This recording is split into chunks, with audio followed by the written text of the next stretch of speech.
Welcome to swimming's best talk show. Gonna learn all the things that Bret Hawk knows as he has a chat with his guests about what it takes to be the best. But the sport's about more than just best times. It's winning the battle against your mind. So listen in and let's take a dive with Bret Hawk as we go inside. That's it. Boom. We're up. Night 5. Yes. Yes. Josh, Carson, Sonny, how you doing, boys? Doing great. Well, appreciate it. This is going to be killer. I'm excited for the night. Yeah. We're going to get to all our predictions before the swimming starts here in a minute. Nathan is going to join us. He's just finishing up feeding his child, and he'll be with us any minute now. But let's get this ball rolling straight off the bat Wait here. a second. Is it Josh Prenot's birthday today? Yeah, shout out Jeff. Thanks to Jeff. Woo! Happy Josh. birthday. Happy birthday. Damn. Happy birthday.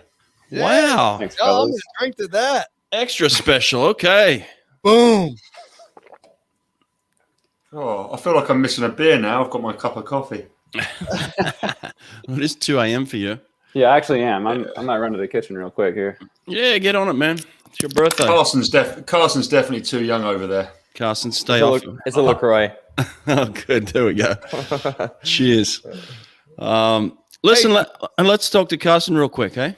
Go for it. How you feeling, mate, about watching the Olympics? How's it feeling for you?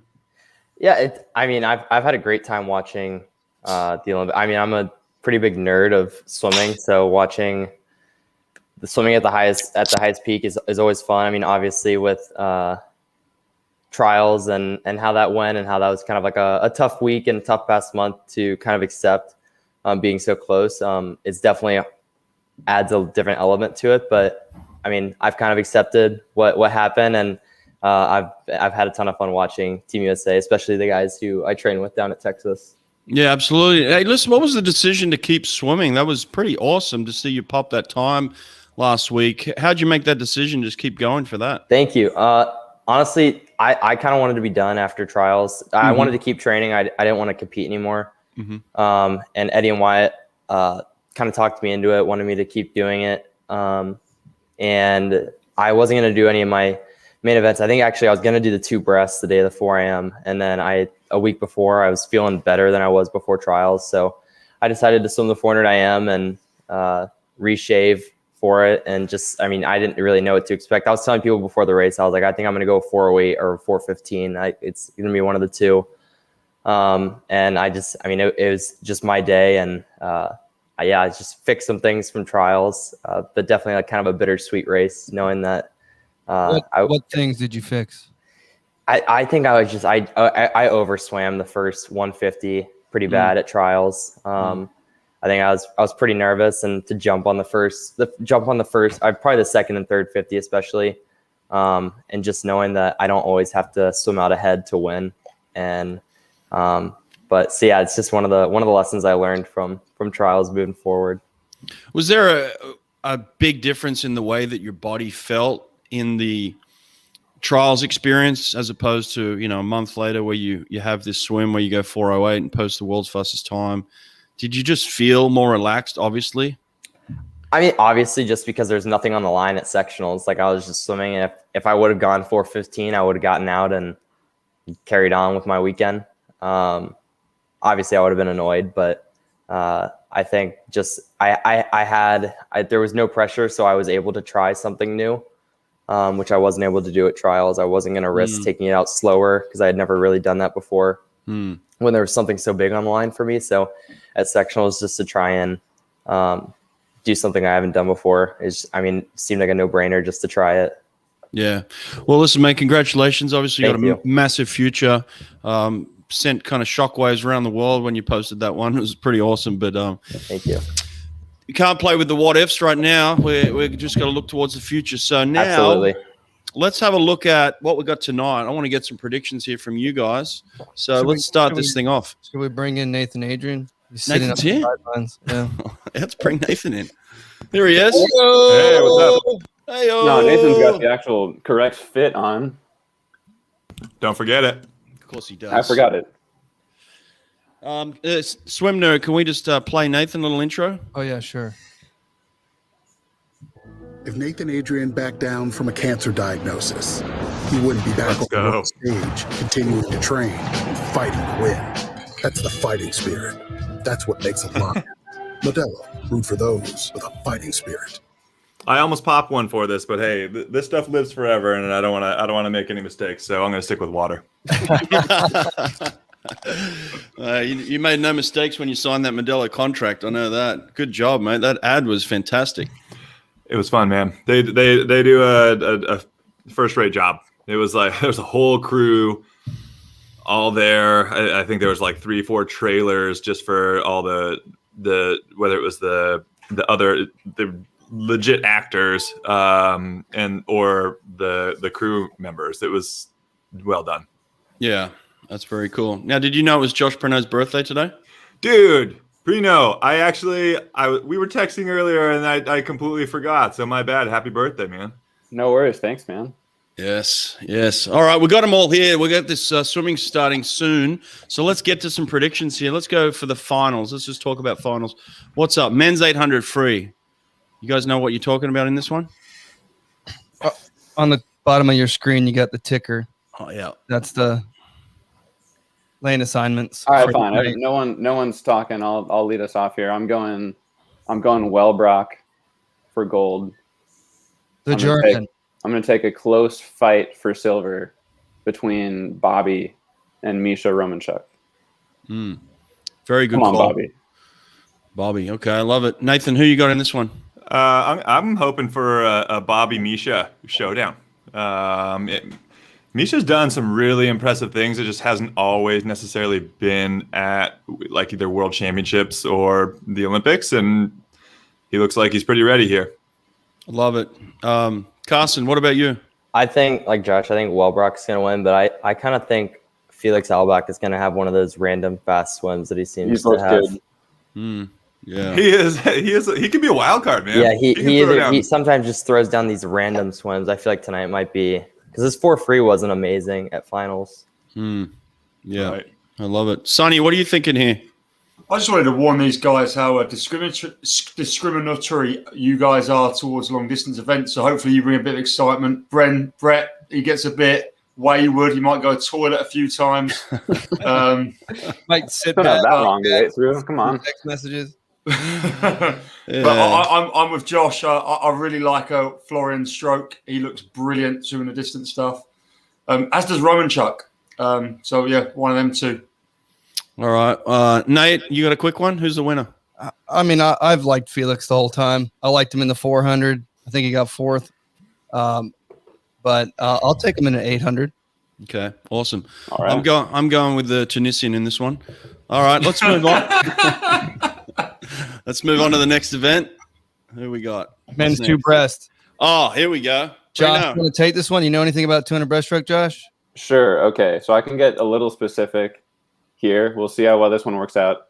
Zach Stubblety is going to touch the wall first. About a second later, maybe even more than that, 1.2. It's anyone for the next 2 medals. Who knows? Wow. Gun to my head, I don't know. I'd go Arno and Finke. Like normally, I'm shocked by Chupkov. Like normally he goes so fast through all 3 rounds, and he barely snuck in this time.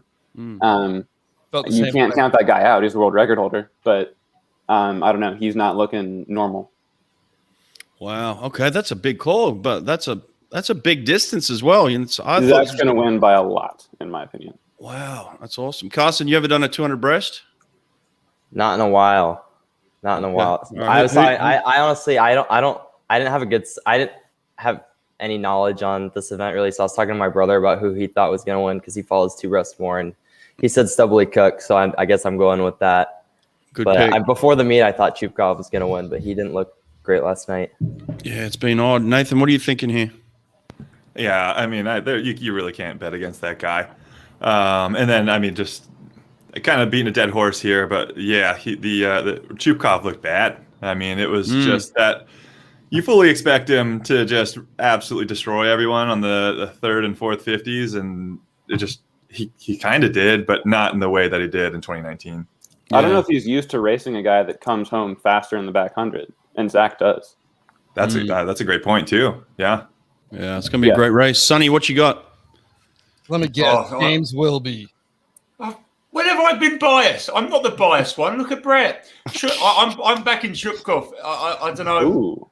He was pretty similar at Europeans. He was pretty slow in the heats and semis for once, and he won that, albeit against a much weaker field.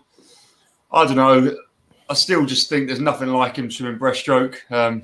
He's just unreal. Tatiana's stroke from South Africa looks a little bit similar.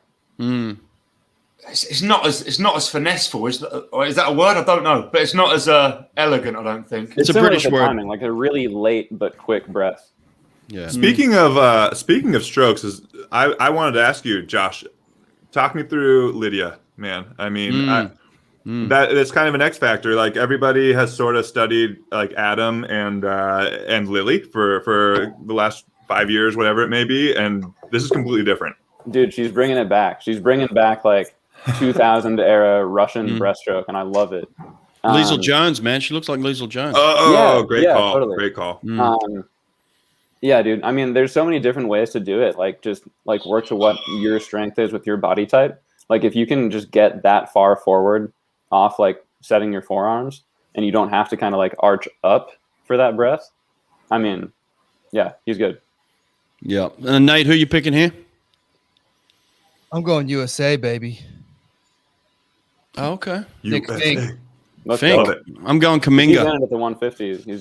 He's a problem. Problem child. All right. What's the next event? I think after he swam every single time, he looked back at the camera. He looked super comfortable. He looked really good, and he has the best skills in the field. Best start, best turn, best pull out. He was looking a little smiley. So, yeah, I'm going to go with Nick Finke. Hot take, and just for the record, I haven't talked to Dave since trials, so I have no insider info. Nick Finke goes the best time. Do they consider him for the relay? Ooh. Josh, you'd know. What do you think? Great question. I feel like for the U.S., you kind of earn that medal when you get second at trials. So I don't totally disagree, but we gotta put ourselves in a chance that, right? Yeah, the guy's got a 57 split in him. If he goes, what I think he's capable of.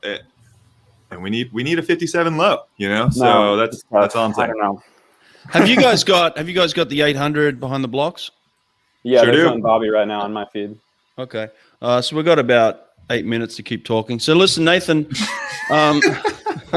Nathan, a little inside info here. Come on. Who made the call on the 800 free relay?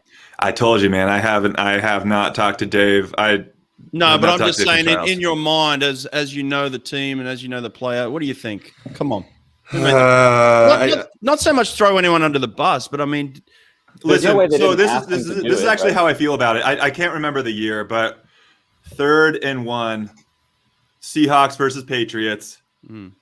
They throw it and it's an interception, and that's almost exactly how I feel about this relay, because going into that final session, Zach was having a phenomenal meet, right? He's 6'6". We didn't know that he wasn't necessarily going to go amazing in the in the semifinal of that 100.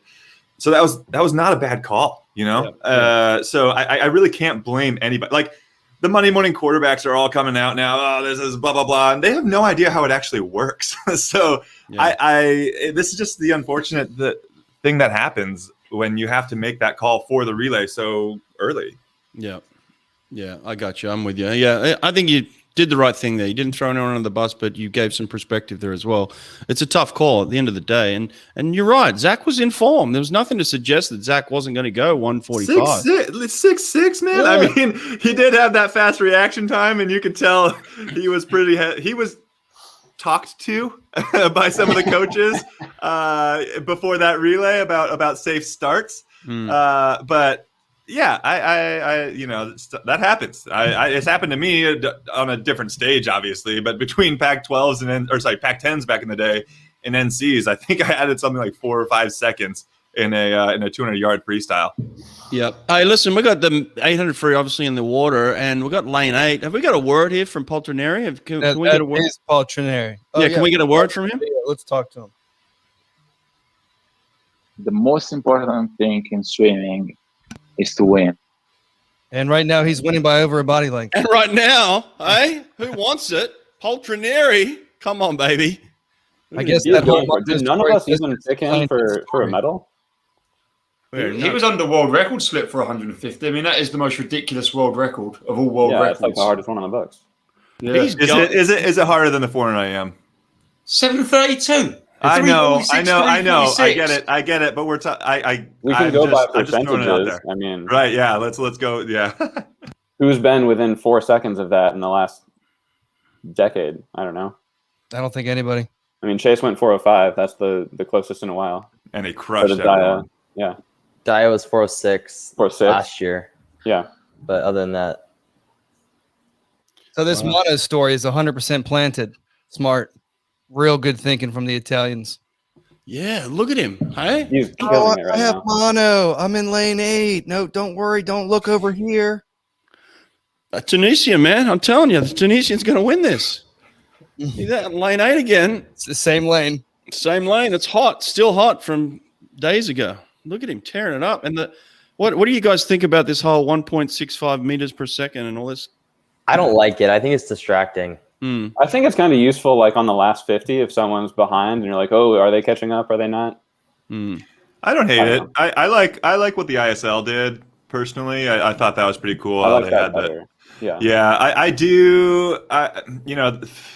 NBC has layers, and I'm sure this was discussed greatly, but I feel like we're missing something just a little bit when they don't show the scoreboard just a little more, or like maybe the differentials between the people just a little more. Sure. I feel like I'm missing part of the picture. You mean like the swimmers and their times?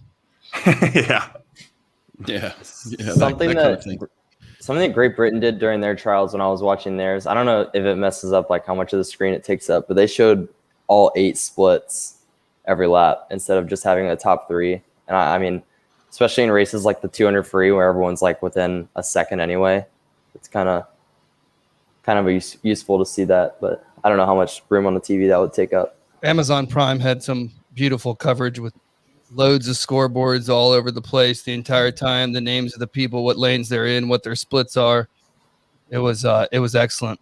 But actually, hey, check this out. I didn't realize this until today, but Omega does live results. So these things are actually live, so they should be updating like as we go along. Oh, that's legit. Oh, they're ahead of my feed. What the heck? yeah. They're way ahead of my feed. Whoops! Take it down quick. Let me see if I can. Yeah, that's too live. We don't want that live. You don't want to be that live? No. Let's go back to kind of live. Paltrinieri, look at him. What an animal. If you've spent any time with this guy, one of the nicest guys on the circuit too, and he's tough too. Yeah. Tough, man. You're going to be tough to swim past, I'll tell you that. Dude, I mean, this is pretty incredible for halfway through a 400, halfway through an 800, how close this whole field is. That's not necessarily normal. Yeah. Who's out in lane 1 here? He's swimming fast. Is that Frolov? Yeah, the other Ukrainian. Frolov, okay. Yeah. It's like the Brazilian Costa. He's the one that's faded back in lane 2. Oh, Costa. Oh, yeah. He doesn't look good at all. All right, well, here you go, Nathan. They just came off that flip turn, and now they're all kind of getting after it and splitting up a little bit. Yeah, I know, of course. Right when I make that call out, people are like, you It was like completely blanketed. Putting the legs in. The boys are putting the legs in. Yeah, okay. I love Paltrinieri's stroke that looks like he's doing everything wrong. I was about to say, do you actually? Or Yeah, I mean, his streamline off the wall looks like a 5-year-old. Well, I just don't know how he can train with the volume that he does without hurting himself, really. That's a great point. And his volume is serious. Yeah. I mean, he's just got a bulletproof shoulders or something. I don't know. Yeah, he didn't get the OTS, that's for sure. Oh man, Paltrinieri, he's hanging on. Still there. But they're catching. Here comes Wellbrock. Here comes the German call. He's coming through in the middle. The difference in strokes between Romanchuk and Wellbrock and Paltrinieri is so vast. Like, them guys look so pretty. And It's crazy. His hips, look at his hips. They're like... Yeah, that's a good call out. Yeah. It's ugly as hell, but man, he's just hacking. He's getting it done. Oh, he's got the bell. This is the bell lap. Wow. Is this last 100? This is the last 100, mate. His last 50s were 28.8, 28.5. Oh, here comes the legs, though. Here What comes feed the are leg. you guys watching? Oh. Why is my YouTube TV so far behind? Yeah, I'm on YouTube TV as well. All right. Where are you guys at? Where are you at? I have 125 left. Yeah, same. I'm so sorry. NBC. Why aren't you guys watching NBC? That's what I'm on, man. I'm just on my YouTubeTV.com watching NBC channel. I guess I could go to. Man, it's so complicated now. I guess I could go to NBC.com and try to log in through my YouTube TV credentials. Man, I don't know. No, All right. you'll probably still have. I feel pretty patriotic with my American shirt, but the American has just come back and beat everyone. Sorry for spoiling it, but He just win? You seriously just said that? Are you for real? Are you for real? You just dropped that on everybody? Yeah, I mean, I don't believe you right now. Bobby so- just won. There's no way Bobby came back. No, I don't know. Let's see this. You're messing with us right now. Baby! Yeah, Bobby. that's America right there. Woo! Starting off the night right, boys. Oh, no way. Oh, my Look at God. that. Listen, you're too far ahead of everybody. Calm down, Sonny. let me I can't pause it. have When any you get on the experience. blocks next, I'll pause it. 200 breast, I'll pause it. You really do, because that is unbelievable. I have 15 Bro, meters I did left. not even believe you. I didn't thought even you were spoil it trolling for me. us. I 100% That's nuts. thought you were trolling us. Bobby Fink came Let's from nowhere. That Go! was the most killer last 50. The Yes! most killer last 50. I I was believe trying not I to get did excited. make I that could call. not say it. Let's go. Let's go. Wow. That's massive. Fink home in 26.39. 26-3. God, dude. What was the split? 26-3 last 50, they said? It's pretty good. Pretty good. Christ. I don't think there was an American on the panel that called that tonight. Wow. What? Huge. Let's roll the tapes. I call it was between Misha and Bobby. Oh, okay. Sorry. I got lost on Misha. That is unbelievable. Yes. Boom. Wow. He really came from nowhere the last 50. Even underwater, it looks like he's a body length behind. Absolutely crazy. That's Holy awesome. hell. That's that short USA, course man. yard That's the speed. spark we needed. Is that a Greg Troy athlete or a Nesty, right? I think it's Nesty. Troy has been working with the pros. Wow, Nesty. Good job, Nesty. Dude, Nesty. That was my other wild call. I don't know. Outside call. Mm. Nesty for coach of the year. Oh, OT. wow, yeah. Very good. I think he'll be at least nominated. It's very, very reasonable. Especially off that right there. That's Dang. what I'm saying. And I mean, Kieran just keeps getting better every time he's swimming. I think Kieran might be done now, but man, he was awesome to watch.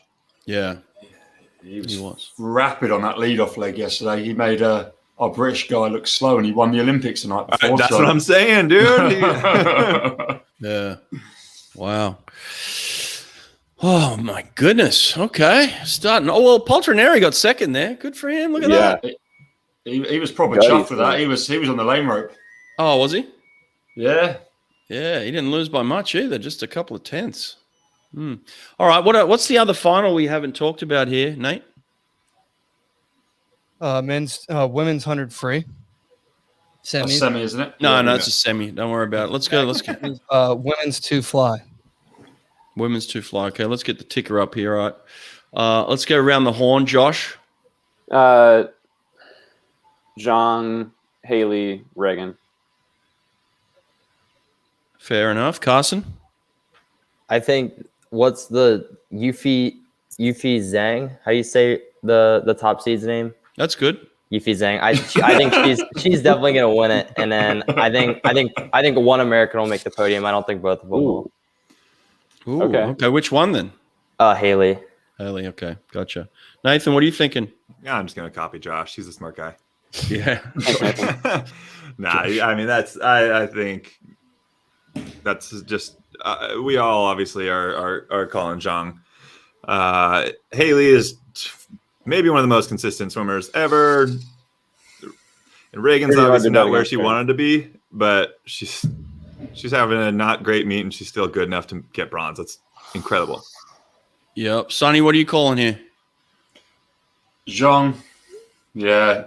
Regan second. I reckon she's going to go out real fast with the Chinese girl and maybe just hang on through Flickinger. Dude, so my call is off the last wall, and I hate to say this. I don't want this to become I'm not prophetic in any way. What I say isn't going to affect the race. I think she's going to burn her legs on that last wall, and then Haley's going to run her down the swim.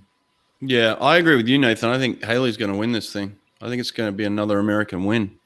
Oh, I'm not saying I would love to see it, but I think Zhang's just after yesterday. It's hard to go against that. Oh, you think she's too good? Okay. I think Zhang's too. I was just saying the race between Haley and Reagan. All right, Haley and Reagan. Okay. Nate, what are you thinking? I think the Hungarian's going to get a bronze medal. Capish. Yeah. She's been around for a while, right? How old is she? Yeah, she has been around for a while. I think she already has a medal in this event.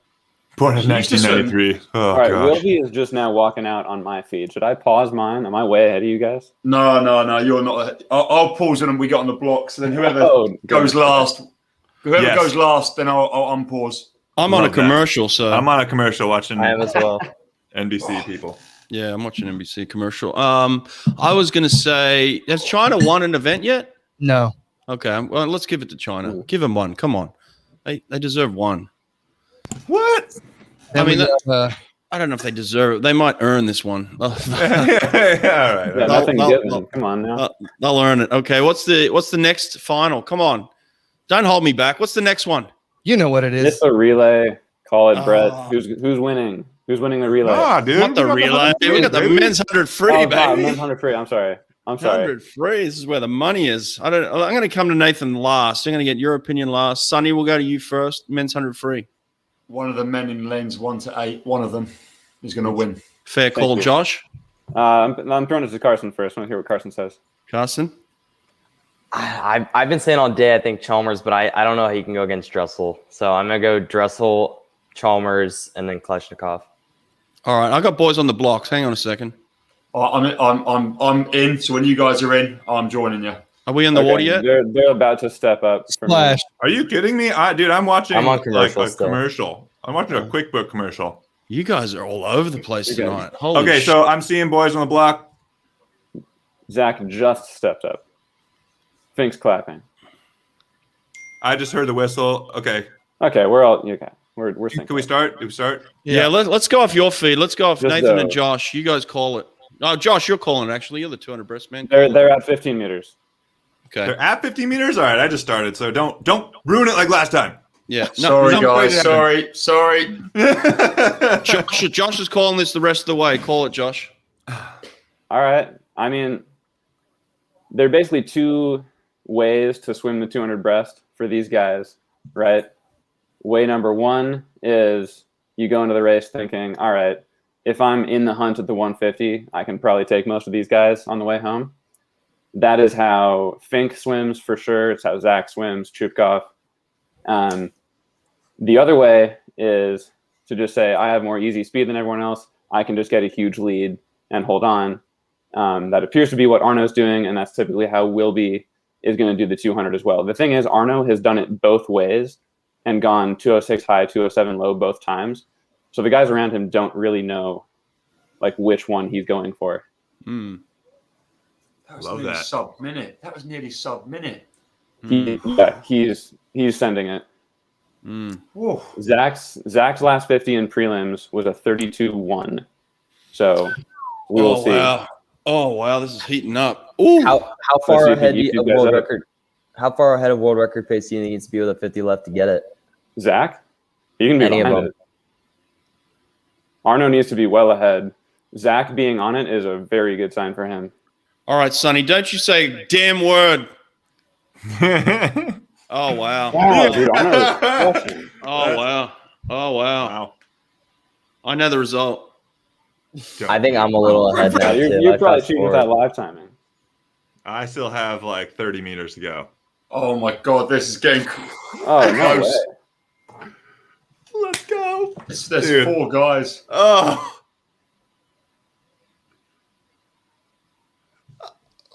Come on. Oh. Wow.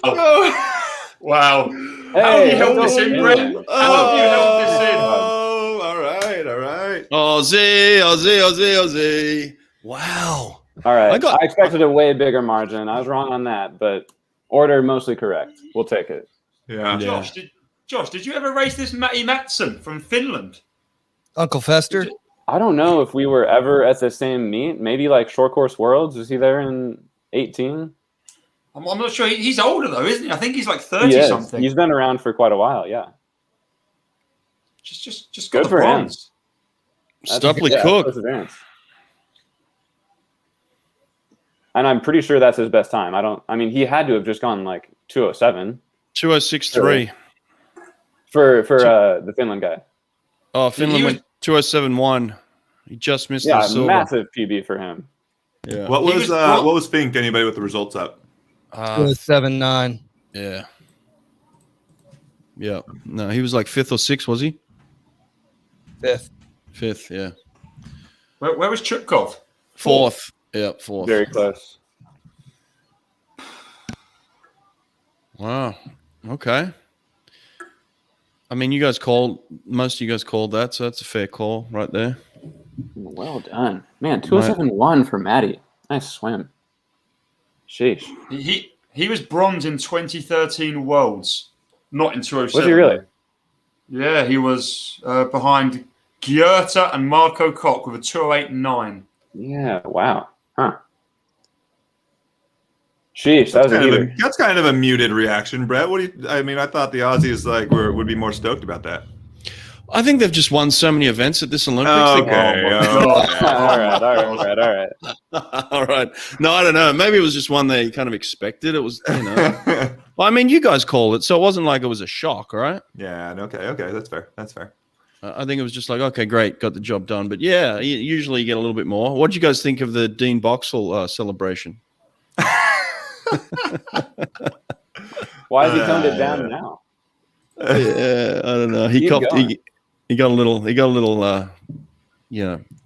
How'd the Aussie media treat that one? I think he got slapped on the wrist a little bit for it. Like, a little over the top, but like, I think they were like, okay, look, you got it out, you did your one. Like, let's not do it again, kind of thing. I just love watching the worker like try and prevent him from going past the barricade. Yes, that was my favorite too. She was like, please stop. She's like, stop.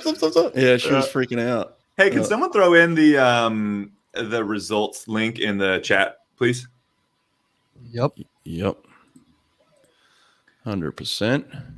And I'm gonna give my hot take on the 100 free. Yeah, let's go. I am calling Caleb.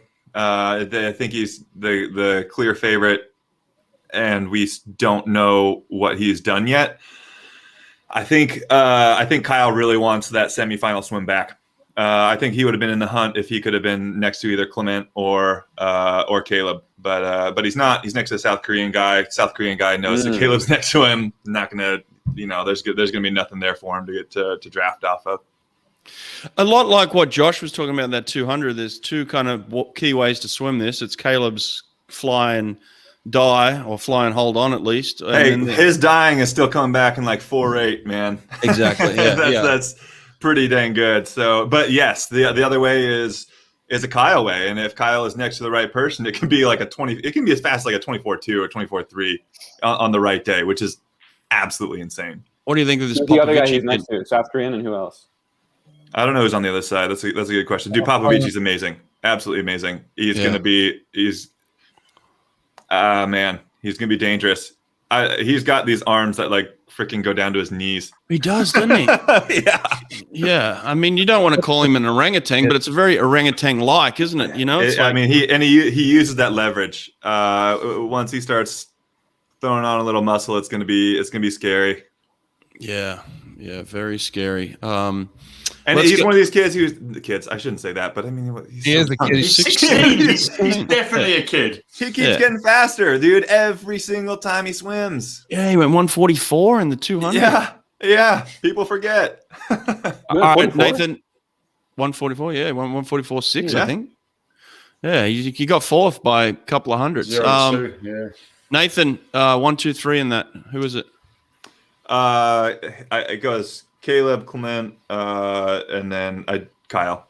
Kyle. Okay. Yeah. Who didn't give a prediction in that one? Yeah, I didn't yet. I was just gonna fade everyone else. Oh yeah. Yeah. Give us yours. Should I be a contrarian and just go like, I don't know, Chalmers, Moresi, Caleb? I don't know. This is such a toss up, and I feel like who's next to who is gonna play into it so much. Ticker is your start list again. Yeah, lane order start list right there. I think the 6'8" Italian Moresi. He's a big boy. He's gonna get a medal. Yeah. Okay, that'll be my pick. Screw it. We'll go with Chalmers, Moresi, Caleb. There's no way that's correct. Yeah, I'm going Chalmers, Dressel, Popovich. Ooh. Yeah, right. I'm throwing the 16-year-old in there. Let's get the young fella. That's it. Yeah, absolutely. Can we also just call out two swimmers in this heat that have really impressed me is Penny, and then also Finke. I think watching their trajectories should inspire anybody who's ever reached what they would consider a plateau in their own careers, because they're back, man, and they're fighting for. I mean, Finke, I don't know what her split was, but it was really, really good on the relay. And then Penny put herself in contention and got a medal in the 200 free. Huge. Yeah, we're coming to the. I'm coming to the end of this 100, but I'll let you guys catch up. But oh, good God, man, I'm like not even at the 50 split. Oh yeah, I've got Siobhan turning in first, 25-1. Ahead of, I'm guessing that's Kate, yeah, because Bronte's not in it. Yeah, how do you think Kate's looking, Brett? I'll tell you in about 20 seconds. I got thoughts because she just finished the race. Right. She's coming Speaking past of Siobhan. someone who's got a great stroke, I mean, Kate's stroke has been something that I've watched for years now, and just it's beautiful. She carries so much water. 52.4.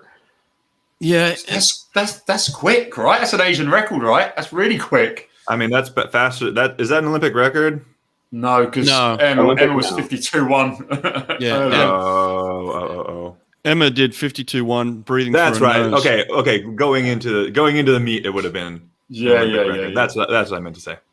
Yeah, I think Emma McKeon's going to break the world record. I really do. She's She's on one right now, man. She's on, and her freestyle's on. I mean, she had her best time in the fly, and they're saying her freestyle's looking better. So I think she's going to break that world record, possibly now here in a minute. But I'll tell you something, Kate. Kate physically is just – she's got everything you could possibly want, right, physically. She just can't close that race for whatever reason. And this is, maybe something you can speak to here, Nathan. Why is it so difficult to reproduce your relay swims in your individual swims?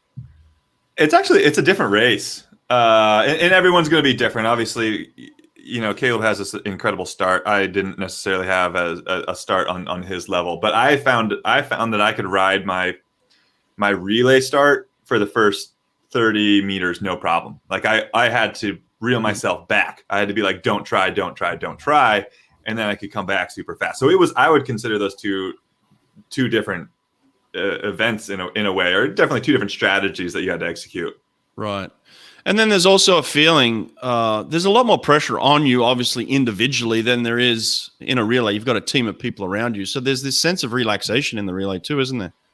So it is kind of a dual nature, right? It's almost more pressure being on Team USA, I would argue, but at the same time, that pressure is kind of diffused through four people. And I was lucky. I was on relays with guys like Michael Phelps, who you could really rely on to throw down a great split, and that was always sort of an anchor to us. Yeah, Carson, I imagine you've looked up to these two guys here, haven't you? Yeah, I was telling two people I was with a couple of my friends earlier, and I was like, yeah, I'm going on the podcast thing. I was like, yeah, it's my first time ever really talking to Nathan and Josh. Besides, I think when I took a cow visit, a couple when I was really young. But I remember that Blue Door Cafe. Yeah, but that was about it. Yeah, but that's pretty cool. See the future kind of here, and then you guys that have been there, done that, and Josh, have you made any decisions on what you're going to do in the future, or are you still thinking about that? Yeah, no, I just got hired as a data analyst, so I'm going to spend some time just focusing on being really good at that. If the desire to try and be really good at swimming is there, I don't want to slam that door shut yet. So I'm still on the drug testing list. I'm about to move to Austin actually, and there's no way I'm running in that heat. So swimming is going to be about the only form of cardio that I'm going to be able to do. So I'll still swim a bit. So I'm going to definitely try to, at least maintain staying okay at breaststroke kick and dolphin kick in case I want to make a run at the ISL again at some point. But for now, I'm happy I got hired at a place I want to work. I'm just trying to be good at that for a bit. Well, congrats, mate. Nathan, is it too early to ask you that question? I feel totally the same way as Josh. I hopped in, jumped in the deep end, working at the swim school with Will Copeland. We have a lot to do, a lot to catch up on, and I've been busy with that. Once we have we have 3 more weeks of really intense sessions, bringing in over 300 kids a day, teaching them lessons. But after that, I can maybe have some time to stop and think. Yeah, cool. All right, we got the second semi. Can we pause it as they take their mark? And I will tell you when they take their mark on my feet. Where are you guys at? Jeez, I'm cool you guys are probably halfway through. They just stepped up for me. Yeah, Brett's definitely in the water. Brett's definitely in the water. They just stepped up for me too. Brett's at the 50. Oh, all right, we're pausing on take your mark. No, I'm not going to call in. I'm going to wait till you guys see it. They're taking their mark. I'm going to let you see it. Tell me when they jump in. They're in. Right. Sorry, I should. I'm at 15 right now. All right, that's essentially where I'm we're at. perfectly synced up now, Nathan. Oh, let's go. Good. Call it then. See it. I'm really liking how Anna Hopkin looks. Look, she's tiny. She's absolutely tiny, and she's not far off Emma, who's brilliant. Wait, is that Team GB, dude? Team GB knows how to get that done, man. Because who was the other one? That was Fran Halsall. She wasn't big either. She was tiddly as well, but Anna's even smaller. Really? She was in our region, and she is tiny. That's awesome. How did Erica Brown get in? I thought she was first alternate. I heard something about a swim off. She had a swim off for first alternate. Someone must have scratched, I guess. Two people scratched. Yeah. So what happened was Renomi scratched. Yeah. And then let's go, Abbey. Then there was the swim off between Erica and a Chinese girl, and she won. Oh, nice. No, that girl who was 10th scratch. Remember? Oh, and that there was another. Yeah, there was 2 scratches, and that's why she raced the Chinese girl. Man, Abbey Weitzeil, did she get in this final? She got top 3 in that. Yeah. But 99. I think she's in the final. Abbey's 7th in the final. Hopkins in the final too. Look at that. Let's go. Femke, Oleksiak, Sostrom, Campbell, Siobhan, and McKeon. Okay. Did it just take 52 seconds to make an Olympic final for 53-1-1. 53-1-1. Yeah, Hopkin. Yep. That's crazy. It's getting quick, eh? Sheesh. That's about the same as what it took to make it back in the Australian final. That is true. I mean, that's just a fact. I mean, that was so fast, wasn't it? It was absurd. Yeah, ridiculous. What do we think about the Australian relay team tonight, having to change all 4 legs when the lead-off this morning was quicker than 2 of the people they're bringing back? You tell us. Get tell everybody a medal. Get 8 people a medal. Yeah, why not? But do you not think go for that world record and like they had a 155.1 lead off, and they're bringing in a PB of 156.0, who's a relay only swimmer and has to swim. Oh, I didn't realize that was that. Oh man, right. That's brutal. That's the yuck. I don't like that. I don't like that at all. Yeah. Well, I thought they could have maybe put her in the heats of like one of the relays later in the week, but then that takes away from someone who's earned that spot and potentially a medal again. So Right. That's a great call out, man. Wow. Well, 8 gold medals are better than 6. Well, That's what I'm saying. Get the whole squad medals. Yeah, the Canadian women pulled Kayla Sanchez for the relay, so that's what they're it was, going Kayla for it. Yeah. That team's great. That team's great. I think that Taylor Ruck, if she was on her best, that could almost challenge the Aussies, but they haven't even got Taylor Ruck in it. So Right. She's not. Yeah. Not having a great meet so far. men's 200 backstroke then. So you look good in this, the American boy, Luke Greenbank. Oh, American? What am I saying? There's too many Americans. The British boy. I was about to say, wait, both of our guys look fine. They did what they needed to do. Luke Greenbank looked brilliant. He did look good. Oh no, this is a good lad. Is that the backstroker for the medley relay too? It is. He is very 200 over 100 orientated though, like very 200. He was 3 mid or something, maybe 3 high. Oh, That's like weak link. What have you guys had a chance to talk to Ryan at all?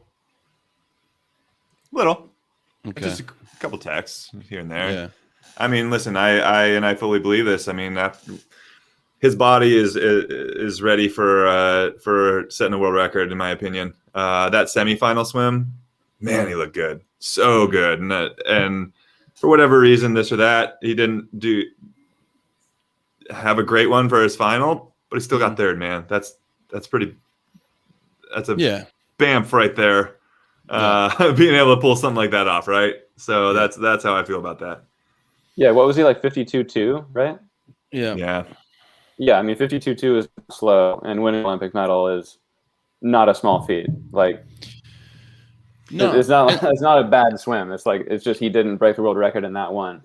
He'll have one or maybe a couple more chances with the relays.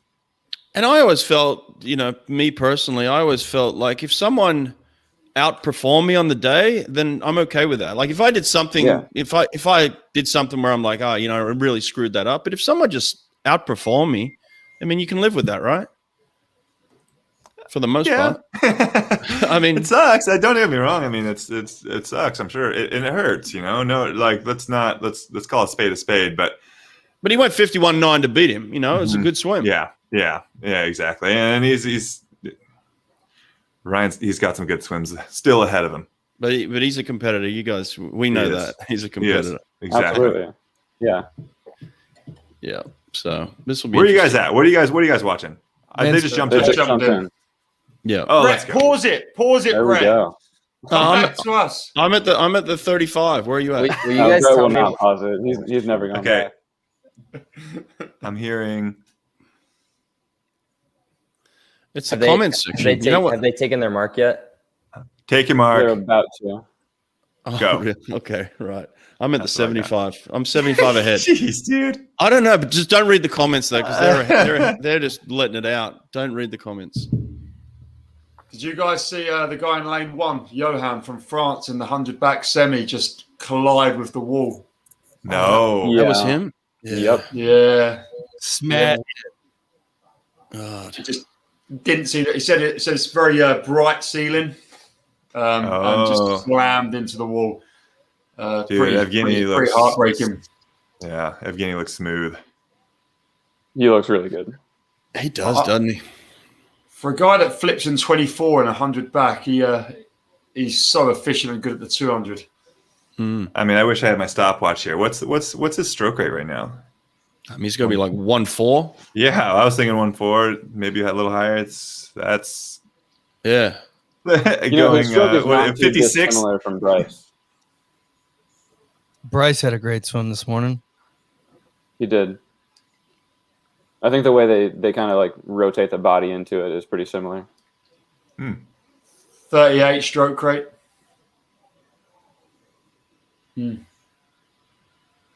Yeah, it's not fair, really, how good this kid is. All right, is he going to take down Pearsall's world record?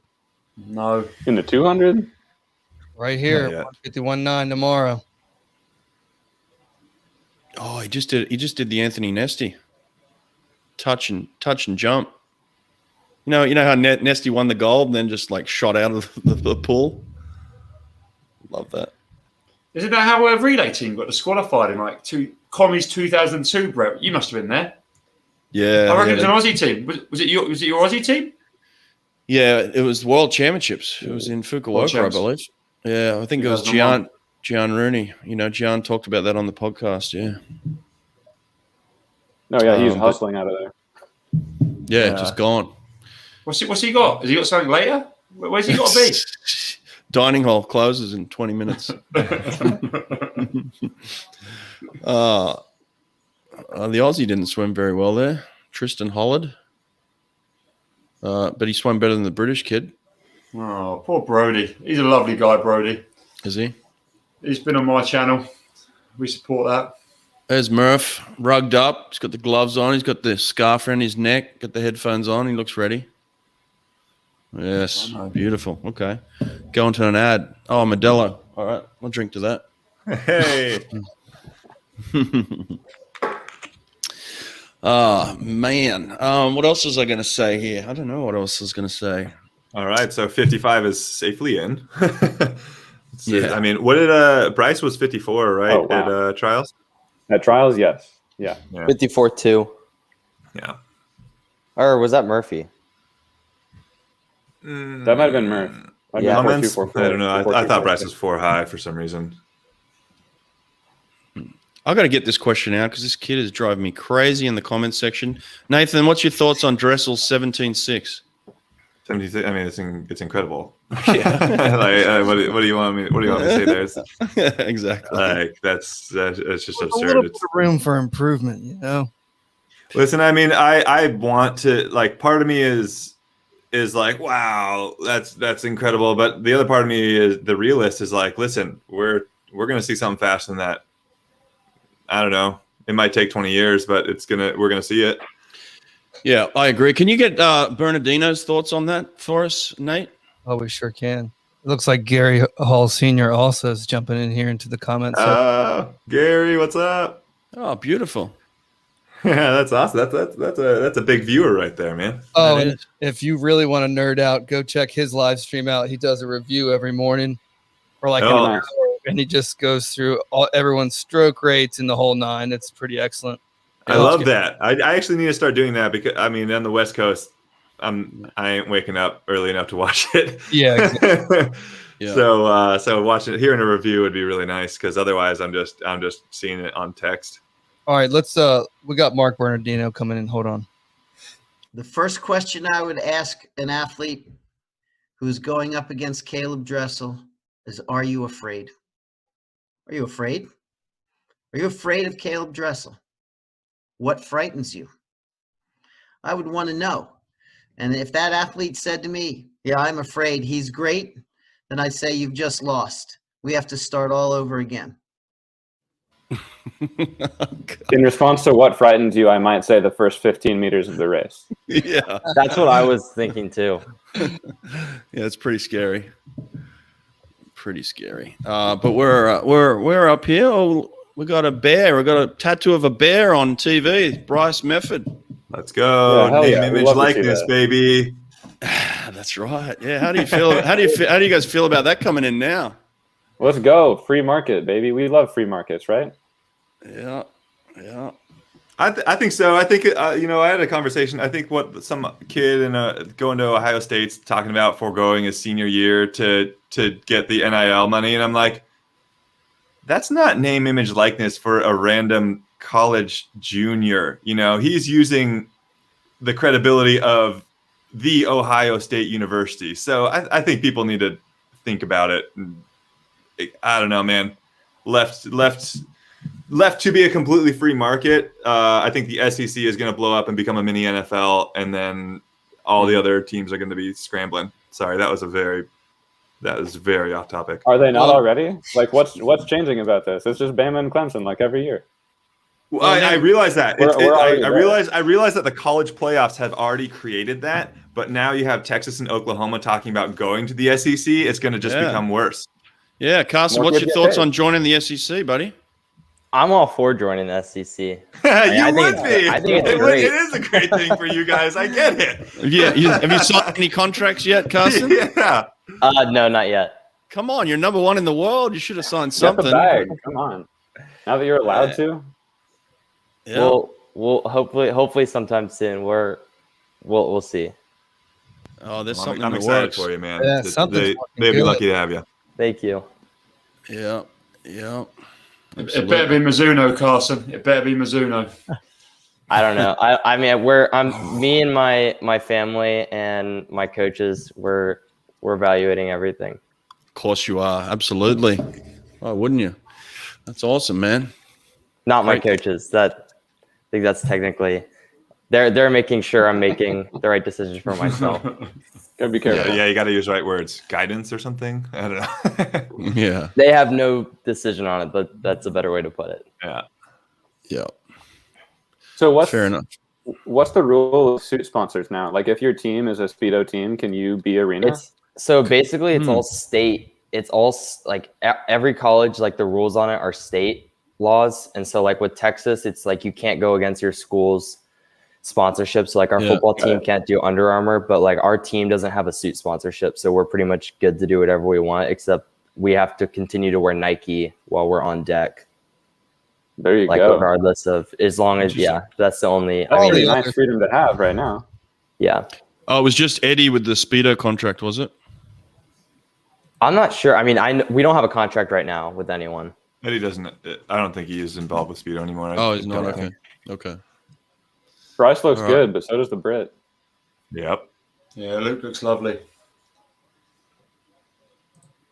I'm getting all sorts of grief for wearing an American shirt from my mates. Yeah, I bet you are. Yeah. You don't see me Was there a wearing reason for the shirt? Was there a bet placed on this? Nah, just Felt some American. greats It's a on nice the shirt. I like on the this channel. Yeah, I like that. Yeah, tier shirt. It is American night tonight. All right, Come on. Murph. Yeah, Come get in on, there. let's go. Murph. Murph looks pretty relaxed. Bryce Murph needs to looks get like in. he could fall asleep. Yeah, Greenbank's doing 6 times as many strokes. Very nice. Ooh, Bryce is close. I don't know. Yeah. A Spanish guy for third as well. The Hugo? Good swim for him. No, it's No, not Hugo. He's in the 2 IM. Oh, Hugo's in the IM, yeah. I think Hugo goes like 156 in the 2 back too, doesn't he? He does. Yeah, he's he's good. versatile. He's good. Hugo is very good at swimming. Hugo's a very good swimmer. A very good swimmer. He just lets his girlfriend get in the way sometimes. God. I mean, we took him to NCAAs and he had a meltdown freshman year. And I asked him what happened. He's like, I got into a fight with my girlfriend. I'm like, are you serious? You came to NCAAs, had a fight with your girlfriend and finished last in the 200 back? Oh, it was so tragic. Oh, my God. But he can swim. And he's an unbelievably nice kid too. Yeah, Yes. Hugo rocks. Yeah. He's a really good person. And I actually really enjoy watching Dave coach Hugo. So looking at these results here. 50-16. And like Dave has to finesse Hugo in a completely different way than he works with a guy like Murph, or a completely different way than he works with a guy like Tom. And like that is, in my opinion, the magic of Dave Durden, is that it takes him maybe a little bit of time, but he figures it out and gets you what you need. Brett, I'm sure you had to experience similar things with a lot of different college athletes, and you're like, well, crap, like you can't, for one person telling them, hey, your competitor is going to crush you if you don't streamline off your walls like that, or breathe out the first wall, or that could just break some people, and then they're going to be even worse because of it. So I don't know. That's the nuance of coaching that I really. That's not in any book. You can talk about the physiology stuff in a book, but that finesse is not there. And I think that's the thing that separates the greats like Dave. The reason why Dave is great is not so much what he puts up on the board. It's the way he manages the athletes and just does a phenomenal job. And that separates him from the rest of the coaching world, Right. It's a small margin of people in that box, Eddie's one of them for sure. Yeah, I was about to say, Carson, you got a guru working with you guys. Can you speak to that at all? Yeah, I mean, I think it caught everyone by surprise a couple weeks ago when Eddie decided to come back. It kind of seemed like it was going to start shifting into something new. But I mean, having Eddie and Wyatt has been. I mean, having Eddie especially just because he gets all the hype of being the greatest coach of all time. But I mean, he's everything that he's like hyped up to be. He's just a mastermind. You talk to him for like 5 minutes and you learn 100 new things. And then like Wyatt is turned into kind of like a mini Eddie almost. Like even from the time I started getting recruited, like more and more you start to see more things that are like Wyatt will say something and you can tell he learned it from Eddie, which is kind of cool to see. And then even our volunteer assistant is learning more and more from Eddie. So, I mean, I always say Eddie's kind of like the grandpa and Wyatt's our dad and all the swimmers are the kids. I like that. Yeah. Fair question. Man. You stick around swimming long enough, then the swimmers will start calling you dad. Question here: do we think the 100 free world record would be broken today? Nathan says no. I think yes. Okay, go ahead. Oh no, that's all I was gonna say. That's it. I think it's possible. Listen, I really, if Caleb or Clement or whoever was to time trial it, I absolutely think so. And I swim like went off the rails with that little like choosing your lane thing. But don't underestimate those waves, man. Don't underestimate, even in a massive pool with big lane lines like in Tokyo, don't underestimate what it's like when you have someone big stealing the water that's supposed to fill in behind you. You know, that's what drafting is. They're stealing the water that you're displacing, and it would swirl around and come in behind you, but they're going to have it swirl around and come in behind them, and it's going to pull you back. That's why I think it's actually really well set up for Chalmers out in lane 7. I think he got a nice lane out there. You know, right. You're not wrong. You're not wrong. I still stand by that. If he could take that semi back, he would do it. Race strategy. You know, he would want to be in the middle. Yeah, if he could be. In 2019, he was on that lane rope. He was on the rest of the wave. On. Yeah. Nathan, Brett, what was your first year coaching college? 2009? 2006. As a head coach. Oh, head coach, 2009, yeah. Mm-hmm. That's when it was just after. Hey, let me tell you when it was. People forget that somebody had the fastest 100 freestyle split of all time in 40.0 something because I was swimming next to Target and he gave me a nice little ride. And we didn't get him in the end there, but I was pretty stoked on my split at the time. You know, 40.0 was super fast back then. 2009, right? Yeah, that was was it? Where was it at? It was Indianapolis, Texas. No, Texas A&M. Oh, Texas A&M. Yeah. College Station. College Station. That's right. Yeah, that was a good meet. When George stopped by. We flew. I knew you would think it was a good meet. we flew the jackets in that year. That was. Hey man, you guys had a card and you played it, and hats off. We really did. Sorry, Carson, I want to hear your question for Nathan. I was going to say, because I saw the thing about picking your lane if you were the top seed. If you were the top seed tonight in the 100 free, what lane would you have picked? 1 or 8. Wait, you said 1 or 8? Oh, yeah. Every time. That's because the way I swim it too, right? Like I'm more like a Caleb where best races I'm out in 22 mid, try to come back just under 24. Or sorry, yeah, I wish. Under 25 by a little bit, and that's the best way to go. I my little caveat and just my addition to that is that I think that just to make it fun, the ISL should just play with this. It should obviously go first person gets a choice, and then after everyone chooses, the first person gets to swap with anybody that they choose. I love that. I like that. Yeah, it'd just be fun, man. And I understand 20 years ago that's not feasible. You know, you can't possibly track down 8 different coaches to figure out what it is. But now you can just make it in an app or a text message. Be so easy. It'd be super easy to do. So, Nathan, I need to find a laptop charger before this next race. Yeah, do it. Nathan, I had a question for you. I'd see you do these heavy breathing exercises before the start of the race. What was that all about? Oh yeah. I mean, there's a couple different like thought processes behind them. One of them is just getting rid of a little CO2 in your blood. And for the record, kids, do not try this at home. It is actually fairly dangerous for people that don't have fully developed lungs. The second, and I don't even know, again, if this is true or not, but your alveoli can kind of collapse in on themselves and not like expand and be as efficient as they can be. So if you kind of take a nice deep breath, swallow some air, and like kind of crunch down to like pop them back open, just kind of like a balloon, in theory, you would have more surface area for your lungs to absorb oxygen. Right. Okay. Interesting. Now tell me about the ready room of this 100 free final tonight. What's it going to be like? It's always different, man. It's always different. Your swimmer really had a commanding presence because he would beat the crap out of himself. Yeah.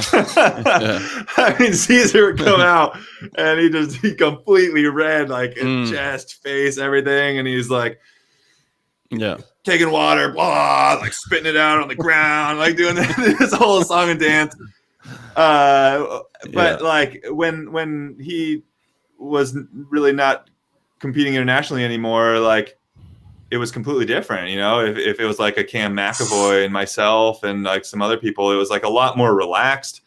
So it just takes on a personality of its own. And Caleb's pretty quiet in there. He's just like, he's so competitive, man. And whatever he's thinking, it's getting his competitive juices fired up and going. And really, I don't like know a ton of the other guys. They're all fairly young. Yeah. Yeah, absolutely. It's interesting. I talked to Popovich about this when I had him on. I'm like, have you had a chance to race against these guys before? What's your feeling going to be like walking into that ready room? Because it is like, for me, I remember like the first real time I got to see everybody in the world. You hear about these people. I hear about Nathan Adrian. I hear about Carson Foster and Josh Prenot. Like I know these guys, but I haven't really seen them before. And then all of a sudden, the top 8 guys in the world are all in the room together, or even in the semifinal, you got the top 16 in the world. They're all just staring at each other, and you're like, oh, there's that guy, there's that guy, there's that guy, and like everybody's there all of a sudden. It's like it's really kind of daunting, isn't it? It is. It is weird, and in some ways, it's like sort of humanizes them because you see them. They are human too, Whereas sometimes when they're just a performance or whatever on the piece of paper, it just sort of elevates them to this level that you're like, whoa, that's amazing. But seeing them walking, breathing, drinking water, doing normal human things, that's the kind of maybe a good thing. One of the funny things is, and I can't tell in this particular ready room, but they put those chairs like side by side, which is just absurd. Like, especially in 100 freestyle, 50 freestyle, we all have these massive shoulders. Like, give me a break. Like, why don't we just like spread these out just a little bit? Give them a couple feet in between the chairs. We don't need to just cram them all in there. Yeah, it's like a bus. Yes. Yeah. Everybody's in the bus. Hey, Nate, can we get a quick word from one of the greats, Alex Popov? Oh, yeah, sure. Ooh, love that. What do you mean length per stroke? How do you speed up? And we say, listen, when the car, when you accelerate the car, the circumference of the wheel stays constant. What it does, it just turns a little bit faster, But to make it turn faster, the engine produces more power. We need to produce more power to go faster. I love that, man. That is awesome. Thank you. Yeah, dude, that might be it right there, man. I'm going. I'm You're ready to race? I'm continuing, guys. I'm not retiring yet. When a guy like Popov speaks, you got to listen. Oh, you do, don't you? It's just captivating. We've got a couple more clips too, which are really cool. I came to the Beijing Olympic trials as a 16-year-old and came 52nd in the 100 freestyle. Just before I walked out to swim those heats, I was like, today could be my day. Like, as a 16-year-old, I could get it right today and I could win this. Yep. I love that. I think I can't say it better myself. That's how you have to think about it. As a swimmer, you have to have like a goldfish memory and like eternal optimism. Because if not, you're just going to sell yourself short, and you're gonna be thinking about like all this other crap that's going on. You got to go into every race, be like, this is it, man. I'm 32 years old, but I'm breaking through, baby. Let's go. And then when you don't, you got to be able to forget about it. It's a massive mind game. Yeah, I don't know if you guys saw that, but they just had Nesty doing a little. That just got me fired up. Dean Boxall impersonation there. I think that's much more. It was good. It was good. PG-13. Yeah. He didn't do the full. What was the wrestler? The Ultimate Warrior. Yeah. Ultimate Warrior. He did the Ultimate Warrior. That's who he was imitating, by the way, the Ultimate Warrior. But yeah. All right. I got the women's 200 fly walking behind the blocks. Yeah. I got Haley taking out her AirPods. Excellent. Yeah, Nathan, to your point, when we watched that live, I was with Kyle and Hunter, and we were considering texting Dave that we needed him when one of the Americans won to beat Boxall's number of pumps against the railing. But we thought he'd get pretty pissed at us for that one. Don't get beat, Dave. Come on. He's a competitive guy too. Yeah, he is. All right, here we go. Did we all pick China for gold here? No. Yeah, we did. No. Oh no, someone picked. Yeah, I think Brett was calling Haley. Yeah, I'm going with America. USA. Although China looks good already. I'm sorry, she just looks good. I mean, you expected it, right? I'm cracking it up. I got stepping up. I'm going back into the Modelo box. Thing is not working. I'm going back in the Modelo box. All right, just relax. I'm going back in. I love how Reagan just sends the 2 fly every time. She just takes it out every time. I respect it. Like you gotta use your strengths, right? Same thing with Michael in the 2 IM. Yeah, she done it with the 2 back as well when she set the world record. Was it like 59-1? Like out. Oh my god, yeah, that was amazing. Out. Well, I think the final was quicker, right? She went out a little faster in the final and didn't quite come back as well. Still won, but oh, that's right. Yeah. Just outrageous front end speed. Well, you're talking about front end speed. China is lighting up the pools. 26.9. That's nuts. Wow. She's so. This is like Chad in the semi-final. Chad, it wasn't that wild. Dude, that's another one who, especially as he keeps getting older, I don't know how he puts himself through that kind of pain. Yeah. Was she supposed to be on the Chinese 4x1 freestyle relay, by the way? Is that she should be? She's a 52 swimmer. I don't know if she's from the relay, but she goes 52.7, I think. I'm pretty sure. Yeah. Wow. She's absolutely miles ahead. What do you guys think of Milak's reaction yesterday after winning? Non-reaction. Love it. Ice cold. Just ice. He was happy on the podium. Was he? Yeah. Okay. We don't get the podium. I didn't ever see the podium. Yeah, they like add to the podium for anyone but Americans for you guys. Oh, wow. I'm just going to leave it as a wow, guys. Thanks, Brett.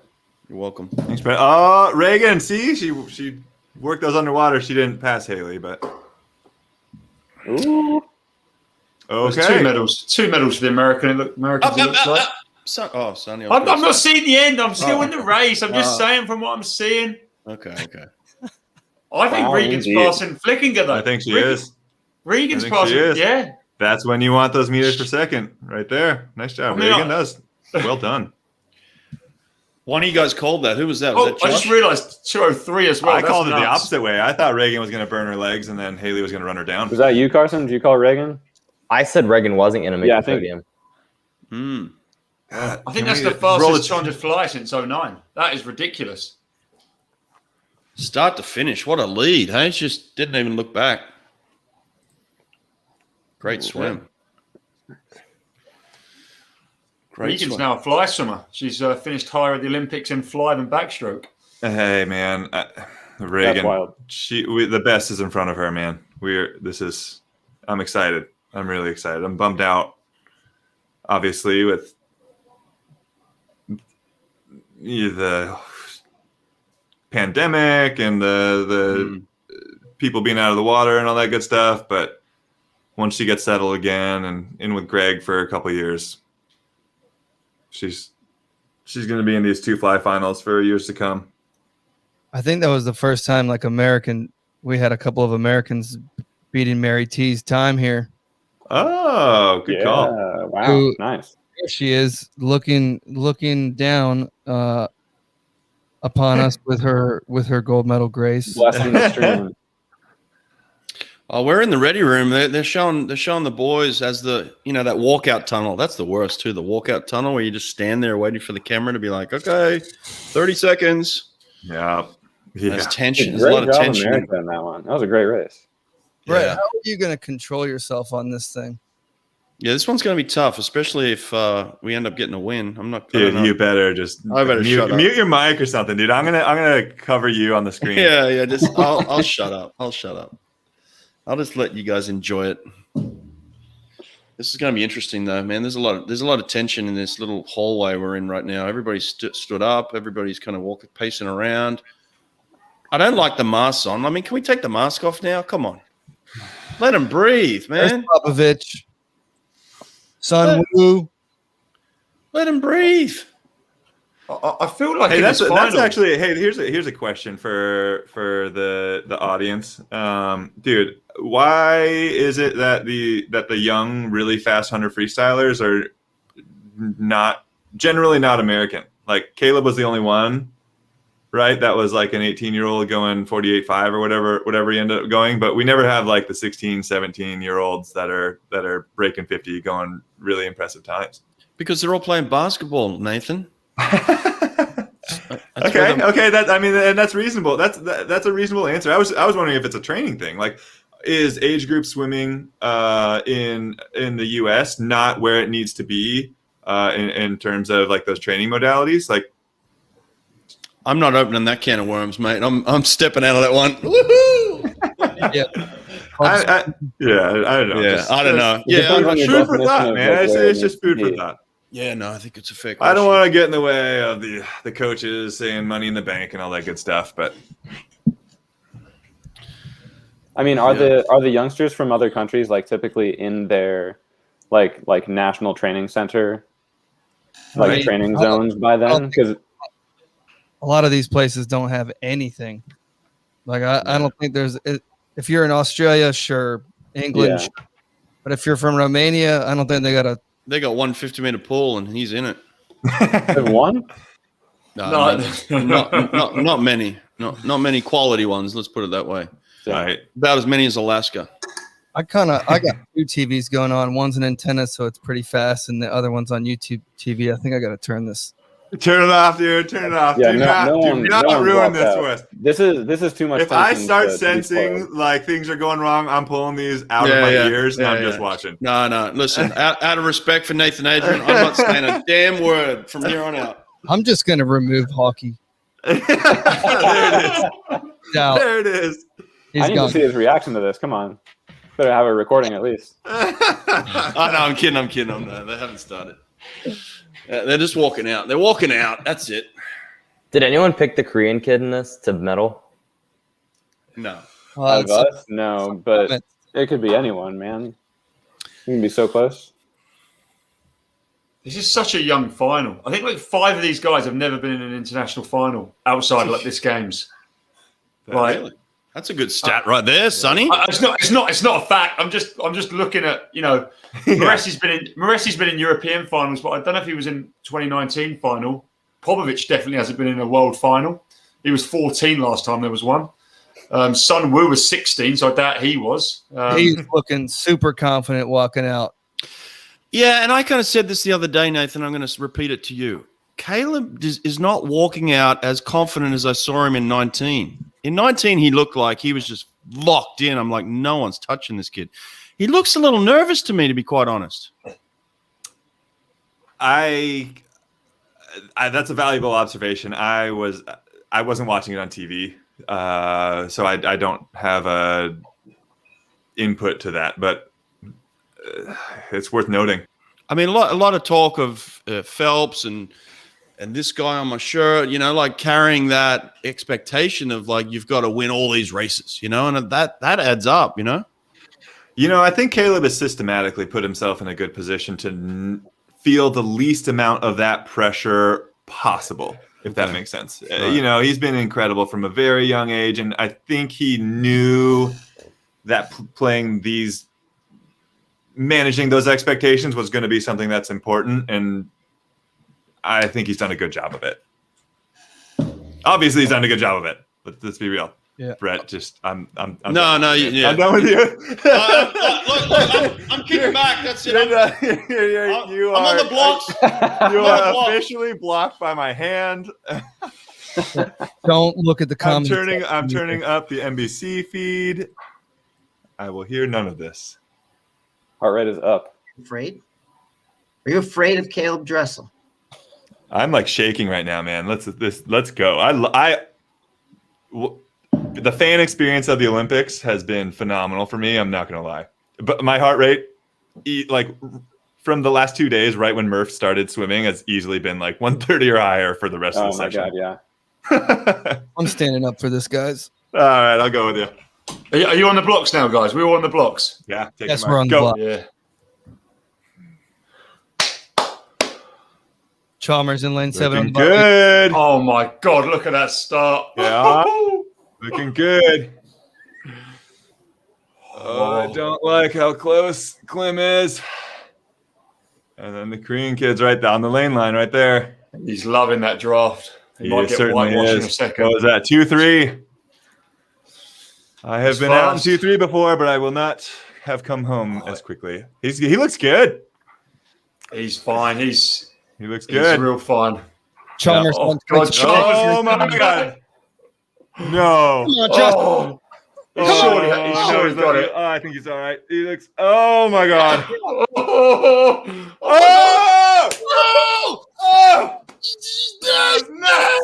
Yes! Wow. Oh! He found a way. How? Let's go. How did that happen? How did that happen? I swear that there's a pad malfunction. Chalmers won that. Oh, okay. You are Serbia in 2008 right now. Hang on a second. Let's go to the replay. Did Chalmers not win that? Let's go. Yeah, that was amazing. And I'll go back to it, man. That pool was a wavy mess. Caleb, Kyle, they would set the world record in a clean pool. Yeah. That being said, who's to say that Caesar didn't set it in a wavy pool too? I'm just saying they could all go faster if they swam alone. That was such a subdued reaction from Caleb. Like he didn't make like a scream or anything. He just like smiled. It almost looked like he was gonna not cry, but very emotional. You know what? You're right. I think after watching that, Brett might. That was more of a relief than an elation. I'll tell you what he did there. That won him that race. 5 minutes to go, he stuck his head down and just dug hard and long. Though he didn't get short, he dug hard and long. Chalmers kept breathing through that last five. Breath strokes out. Yep, he won that. Yeah, Caleb Dressel won that race. That was a good damn swim, buddy. That was crazy. Although if we're looking at those last 5 meters and comparing to what Popov said, like produce more power to go faster. Like, don't you feel like that's sort of what Chalmers is doing? Like more power without really raising the tempo so much? Like Caleb just spins those last 7 meters. I feel like that's what won him the race there. Yeah, he dug in. He did. He dug in. I definitely think some people benefit from keeping on breathing though. Like Duncan used to do what Nathan done, like straight arm last 5 in his 200 free and stuff. And he now just breathes every 2 all the way to the finish. And he definitely finishes better. Yeah, they can help you stay in the rhythm, I guess. So and again, the oh wow, what was the Michael Jordan quote? The ceiling's the limit, the ceiling's the sky, or whatever. Yeah. Popovich did not have a good one. He was 8-0 on that. No, he didn't. No. Caleb's crying on TV, man. It's beautiful. Oh, that is a beautiful thing. Yeah. I've got ads. Yeah, Caleb's crying, man. And it's really, really touching.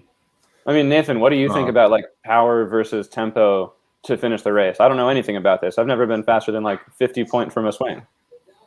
Hold on, I'm watching Caleb's. Oh wow. Okay. Yeah, you're not showing it on my feed. Oh, he's bawling. That's fantastic. That's awesome. Oh, It's nice to see the emotion. He is balling now. Yeah. It's pretty cool how they pipe in, the family or the whole entire school in Alaska or girlfriend. I mean, wife. Is that his wife or fiance? Yeah. The school got me they're hyped. married now. Okay, good for them. Yeah, crazy. Oh man, these Guys, that's make me cry. 4702 to 4708. Couldn't have added better race. That's not a good try either. Yeah, he's balling. That's fantastic. Good for him, man. That's the pressure. See, that's what we're talking about. That's the Olympics, man. Yeah. Damn.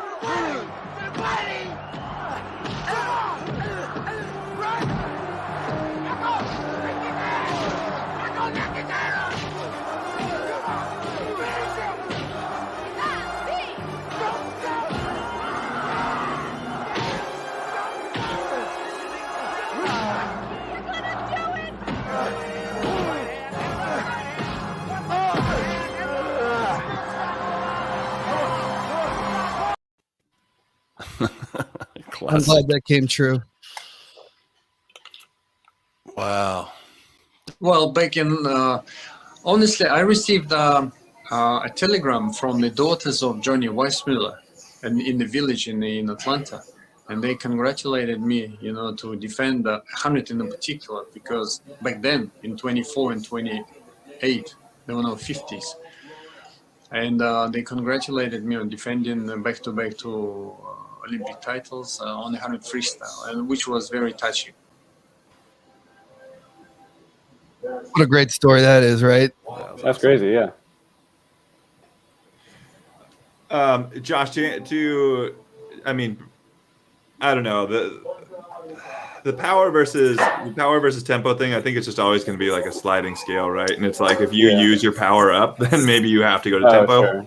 Yeah, and it's always harder to go from a high tempo to going back down to power, right? Like it just doesn't really work.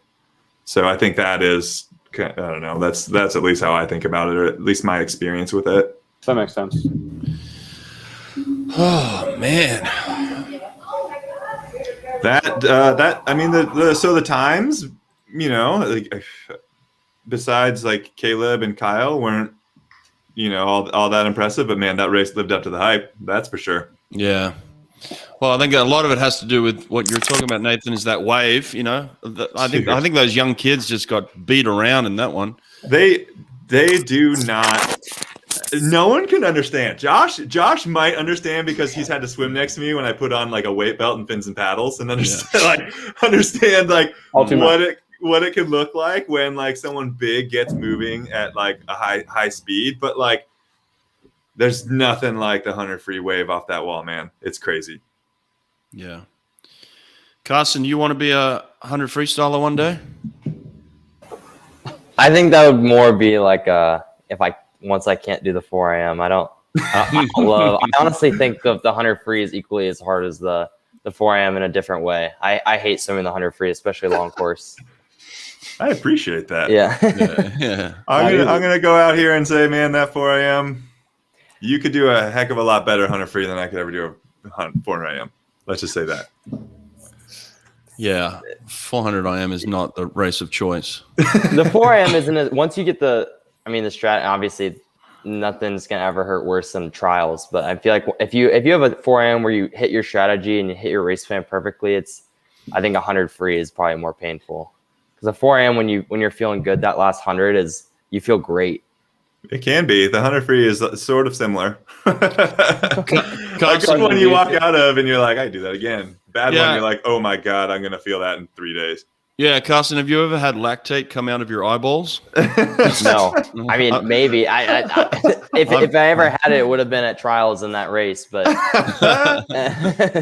yeah, I've experienced that after a good 100 freestyle, that's for sure. Carson, do you feel like you've got your strategy sort of locked in now? Like, I'm sure, like, 4084 is no joke. Like, I'm sure you've looked at 4038 at least a little bit. Like, if you were to find 4.5 seconds, do you feel like you know where those are coming from? I mean, definitely. I think it's a lot more plausible now that I went 408 to think 403 would be somewhat realistic. down the line if I keep improving. But I think more like I think I knew my strategy before. I think I was telling other people, I just got so used to being successful in the 400 IM and age group swimming just by seeing how far out I could get ahead and just trusting no one was going to catch me. And I can't do that against people who are world class in the event. And I think I learned that the hard way a couple times this year with Bobby at NCAA's and obviously Chase and Jay at trials. But I mean, now that I've learned my lesson the wrong way a couple of times, I'm gonna start understanding I don't always have to do it like that. Yeah, Carson, yeah. Do you mind talking us through what you did in practice? Like, I mean, I think the world is kind of like in surprised. between. Everyone is kind of like taken aback by like this double taper that Team USA does, and you pulled it off as beautifully as anybody I've ever seen. Thank you. I didn't really do much when I came back to Cincinnati for a week and kind of I went to practice, but wasn't doing much, just more took like a whole week of recovery. But then when I got back down to Austin, it was more just like, all right, work on breaststroke. This is the time to work on breaststroke. So, I mean, we tried some new things with breaststroke fins, which I'd never been willing to do because I was scared I was going to hurt my knees. So got these weird breaststroke fins that helped me kind of work on my flexibility a little bit and doing more power stuff with my breaststroke. And that kind of, I mean, I've always been really bad with my breaststroke, my knees being flexible and coming up high, and that helped it. And then honestly, I started training with the distance group a little bit more and doing like hundreds best average. And I mean, I wasn't planning on tapering for sectionals until I decided I wanted to swim the 400 IM. Like, I mean, it was more just, we never went super far back up. It was more just maintaining. So it wasn't really a problem that I wanted to taper. I just had to let them know a week out and started getting easier. But a week out, dude, that's amazing. And we were maintaining. And then once I decided I was going to shave, I really dropped down. Yeah. But I mean, it wasn't anything like ridiculous when we got back. I mean, I was doing probably 4,000 to 5,000 a day, which isn't too much for mid D at Texas. So, it's a good lesson to learn, especially with NCs being in end of March next year. And then world trials are in April. So, I mean, that to me is like a good sign just to know I can do that. But I think were you nervous at all?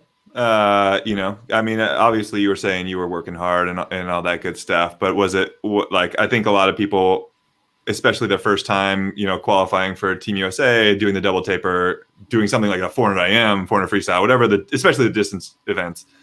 Like, were you like, oh God, like what's going to happen? Or were you like, man, I got this, I'm going to crush? No, I was saying earlier, I was like, I was nervous just because I didn't want to tell the coaches, like, I want to shave, I want to taper. I think I can go faster. I mean, I knew I could go faster after trials than 410, just the way I trained the whole year.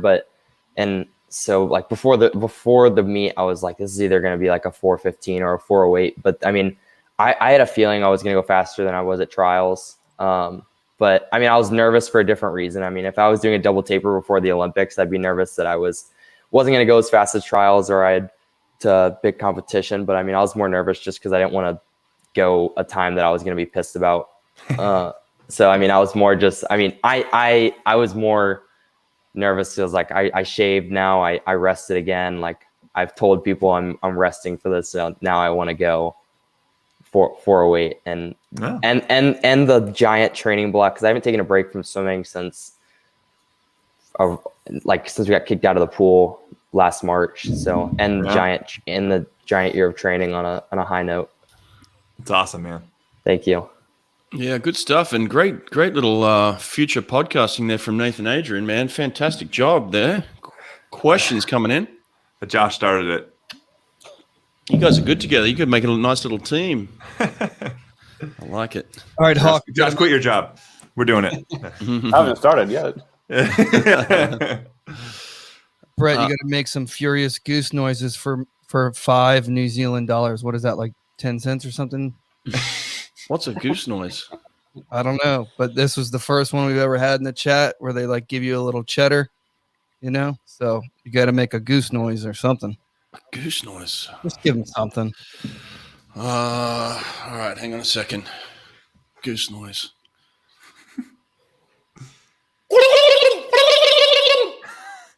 That was a turkey, son. That was a turkey, son. Was it? That was a turkey? That is worth $5. That effort right there is worth $5. Was it worth $5 New Zealand dollars though? We don't. Yeah, I have no idea how much New Zealand. I can't believe we've gone from epic insight with Nathan, Carson, and Josh to Brett making whatever nonsense that was. It's just plummeting downhill real hard. I don't know, boys, but that's $5. That's what I know. Yeah, count it. Oh wow! So what do we got next? It's 200 breast, right? No. Yeah, semi for women. Women. For Yeah. women semi, yeah. Yeah. I mean, there's a clear favorite now for tomorrow night now, right? For sure. Oh, yeah. I mean, Annie. You can't rule out Annie because she does really incredible things, but the South African is making a run at that world record. She is. She got slower every round in the 100, sadly though. So I'm glad you bring that up. I'm glad you bring that up because that was the next thing that I was thinking of because her 100 in the morning was really, really good. Yeah. Yeah. Or whatever, our morning. Let's call it what it is. Yeah. You're getting more money. This is the second donation in a minute. Look, another $5, real dollars now. Are we getting real cash now? This is USD, baby. Oh, beautiful. Thanks, guys. I appreciate that. Actually, you know what? While we're here, you three guys, I want to say thank you to the three of you, swimmers, athletes, for doing this. I really appreciate it. It was I kind of took a swing at the fences on this, and I was like, I'll see what happens. And you guys immediately responded with a positive answer and made my day. I've been jumping out of my skin for the past couple of days in anticipation of getting the three of you on, and I'm really thankful that you did it, and I'm thankful you're doing it, and I just wanted you guys to know that I really, really appreciate it. I mean, thanks for having us on, Brett. Like, I feel like you're killing it with these alternative commentary streams. I think people are loving it. Yep. This is fun, man. I wasn't lying when I texted back. I was excited to watch some Olympics with some swim nerds, and I got the ultimate ones here, so we could geek out a little bit. That being said, unfortunately, I have to head out. Every time. Perfect, man. Exactly. I need to give my wife a break, and I don't think we have bathed Parker, and it is already her bedtime. So got some catching up to you. Thank you, everyone, though, for tuning in, and thank you guys for hosting this. This was a lot of fun. Can't wait till next time. Nathan, Adrian, legend. Take it easy, mate. See y'all. Oh, that was brilliant. Brilliant. I'm glad we got him for the 100 too. So good stuff. Great stuff. Great stuff from the Social Kick podcast. Yeah, it was great stuff. Yeah, they're dragging their feet on this. Well, they must be at a medal presentation, are they? Because I got beach volleyball going on. Should we bring Pop-Off back in, see what he thinks about race strategy in the 100 freestyle for a couple minutes? Or bring Pop-Off in. All right, this one's a little bit long, guys. We have time. All right. Let us into Pop-Off a little bit. Talk to me about your strategy of how do you swim? How did you swim your 100 freestyle? What was your strategy? What was going on inside Pop-Off's head right before the blocks when you wanted to execute something or you had trained to execute a 100 freestyle? What was the perfect 100 freestyle for you? Okay, the very first words that Gennady told me about 100 freestyle, he said, Alex, a key success to 100 freestyle is second 50 under 25. First, we need to learn how to swim second 50 under 25, and in particular, last 25 of 100 meter freestyle. This is where it starts to really, payback. Hurdle there. Yeah. And we have been working on that. We have been working on that from day one. From day one when I joined his squad. When I started to swim, when I started to pull those 50s under 20, second 50s under 25 in training, we would, on a regular basis, like maybe once or twice a week, we would do a drill. 5-second negative split, 30-25. for the 100 from push, no start, no nothing, from push, 30-25. And when I started to go regularly under 25, like 24-7, 24-5, 24-8, then he said, okay, now you've learned your feelings on the second 50. Now you need to learn your feelings on the first 50. The ability to swim the second 50 under 25 will give you an opportunity or a chance to win under any circumstances, under any situation, no matter what you do on the first 50. And later on, that proved to be the right direction and right strategy, because no matter how hard I went the first 50, and the guys, the opponents would be looking at me and not realizing that I would either hold them back and then just accelerate off the turn, and then make the gap, and then just keep it until the end. Or I could go a little bit faster, but with that ability to go under 25 the second 50, I was able to maintain higher speed on the second lap. So for me, the strategy was quite open. I had a big variety. But speaking about that, we modeled all those strategies in training with the fast first 50 and then maintaining the speed, with a slow first 50 and accelerate in the second 50 and second half of 100. So we worked all those strategies in training, and I had a big variety. I always had a joker in my pocket, that I could pull out and use during competition. I love that clip so much. Actually, that was one thing I wanted to talk to Nathan about before he left, was the 100 free strategy, and I think his strategy changed over time. Either you go out really, really fast, or do you focus on trying to come back?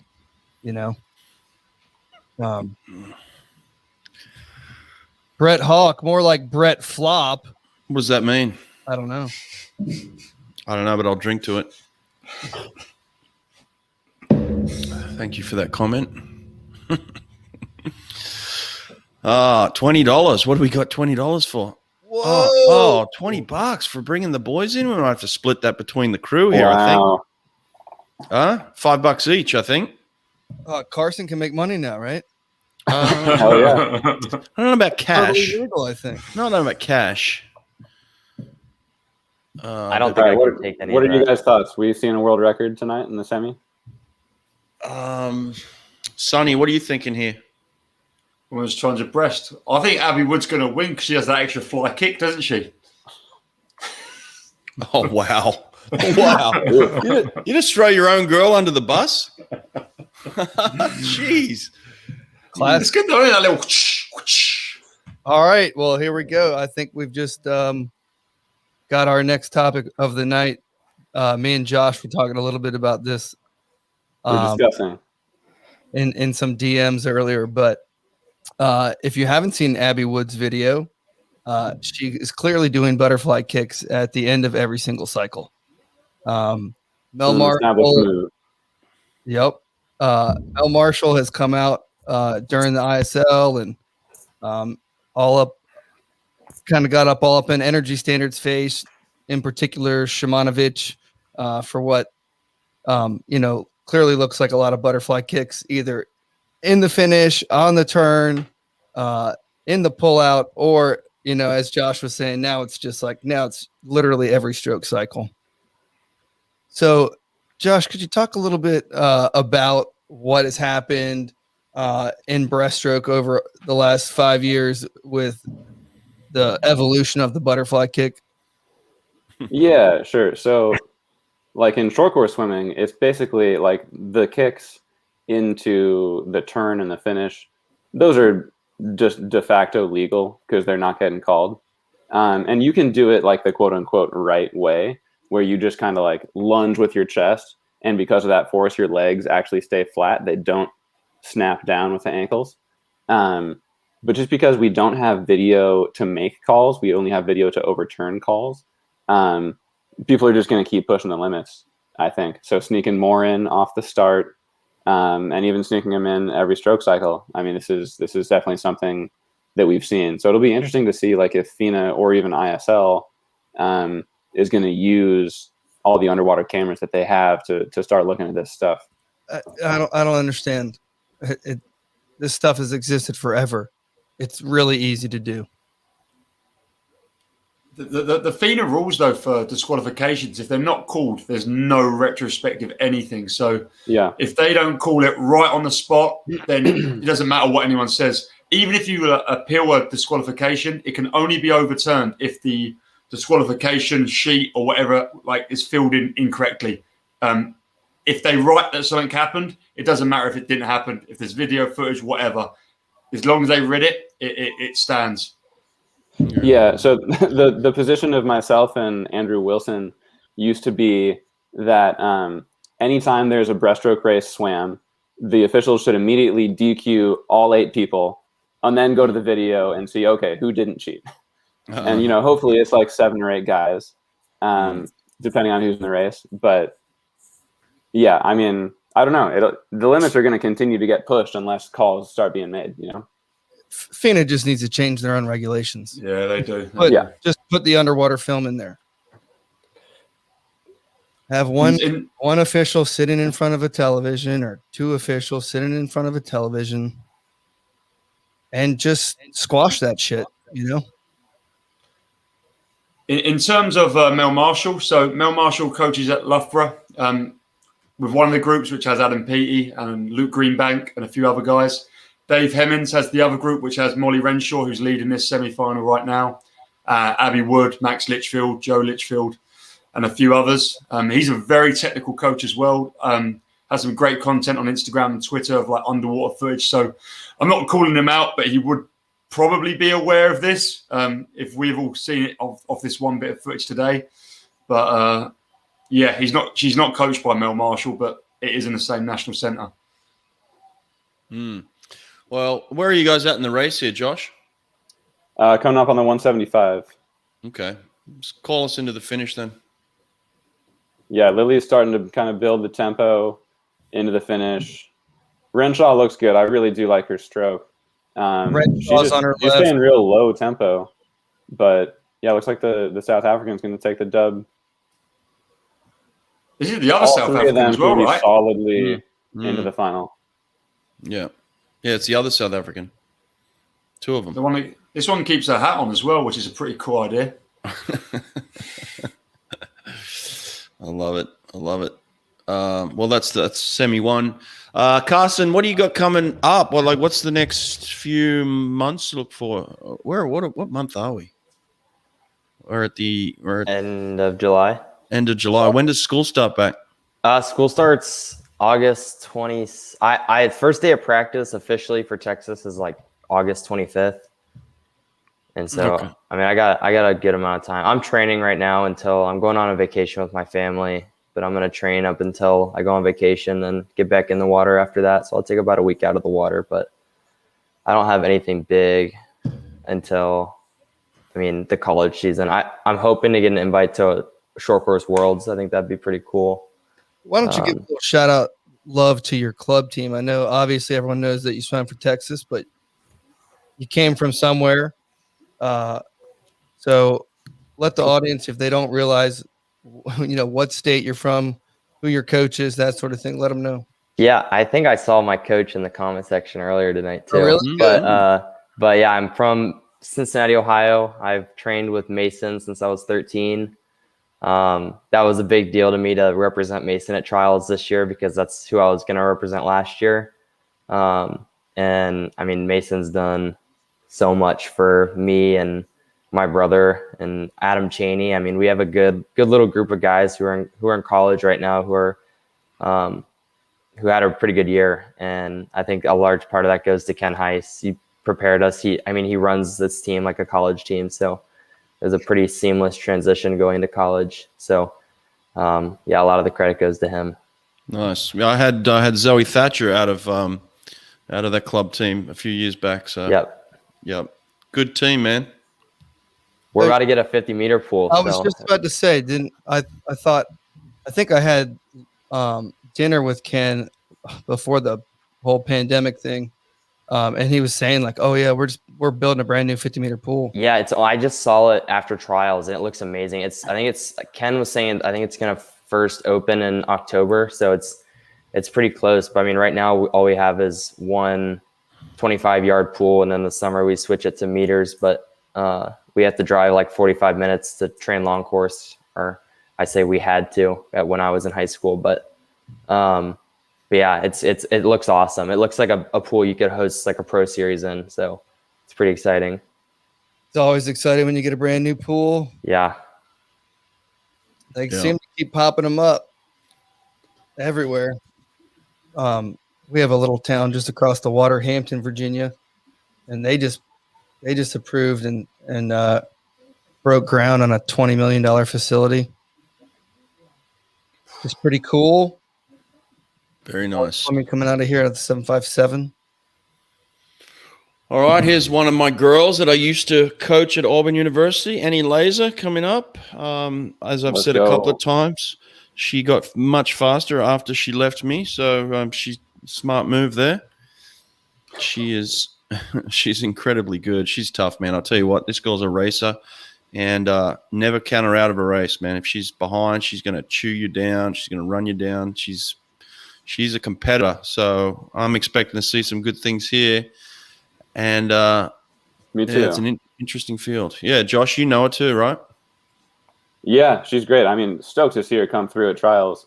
I mean, she's had a great journey too. I think she was out of the water for a little bit, and then she came back and like immediately won short course worlds. Like she was just phenomenal after the comeback.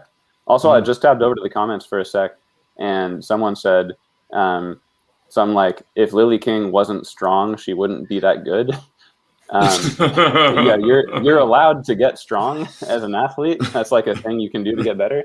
And also, what the hell are you talking about, man? Like, have you seen her stroke? She holds on to so much water for so long. You got to get her elbows up. Yeah, Stegen's back from South Africa. He plays wind-up merchant on the comments every night. I wouldn't read too much into it, Josh. Yeah, he likes to throw a little.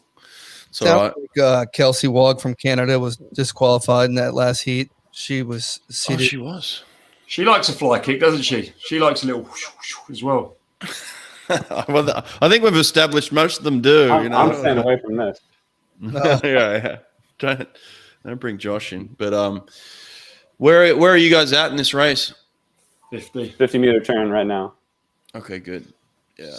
So something I found out earlier this year is Chikhanova, the Russian here, who's like mad fast on PB. She's coached by the same coach that Victoria Goons was coached by when she went the world junior record of 2:19.4, and Efimova, which is, I'm pretty sure, Arkady Vyarchanin's mum, but I could be wrong. Really? Interesting. Wow. I found that out while I was in Istanbul earlier this year talking to the Fenerbahce coach, and yeah, that's what he told me. That's crazy. Tatiana out in 107.5. Josh, good. what is your opinion on her stroke? Like the first initial catch. She does a really good job. Like it's very similar to Chupkov in like the breath is so late and so quick. Like this is a really good view of it in this underwater shot. I mean, she's basically she's almost just doing a butterfly pull with her whole body just in a streamline. Like she isn't letting her knees get in the way of her pull, right? The two motions are separate. And that's why she's got to kind of arch her head up so high on that breath really quickly just to let those elbows get up to the surface. I think it's a really good stroke. It's super efficient for the 200. Oh, wow. Look at this, hey? Okay. Dang. Are we looking for the world record? Brett knows. Brett knows. We don't know. Oh, okay. Brett's just making noises. We don't know what they're about. I mean, she's on world record line with 10 meters to go here. This is going to be 18 high or 19 low, right? It's very close. Just off again. Woof. That finish was awful, wasn't it? Yeah. It's like Massive she rated favorites up. for the final, though. Yeah. There was a little grimace there. She wanted the WR, didn't she? Yeah. Easier to do it in semis. The finish. I think she should have just stayed a little bit longer. Yeah, Amy Van Dyken's not going to be happy about that finish right there. It's not good. Oh, yeah, God, yuck. Not good. I think she knows it too. She goes slower? How much slower did she go? 0.2. 0.2, okay. But it seems she's still a country mile ahead of everybody, doesn't it? I think that should be a little less pressure. A little less pressure. I'm not saying no pressure, a little less pressure. Yeah, she would have to do something tragically wrong, I would think, tomorrow to lose that one. I still think Molly Renshaw's got a little to give. Like we said, she held it long in the last 50, but I think she can rate up if she wants to. Yeah, she kept her tempo super low. It looked relaxed. I think she can give a little weird more. Finish. I didn't even notice.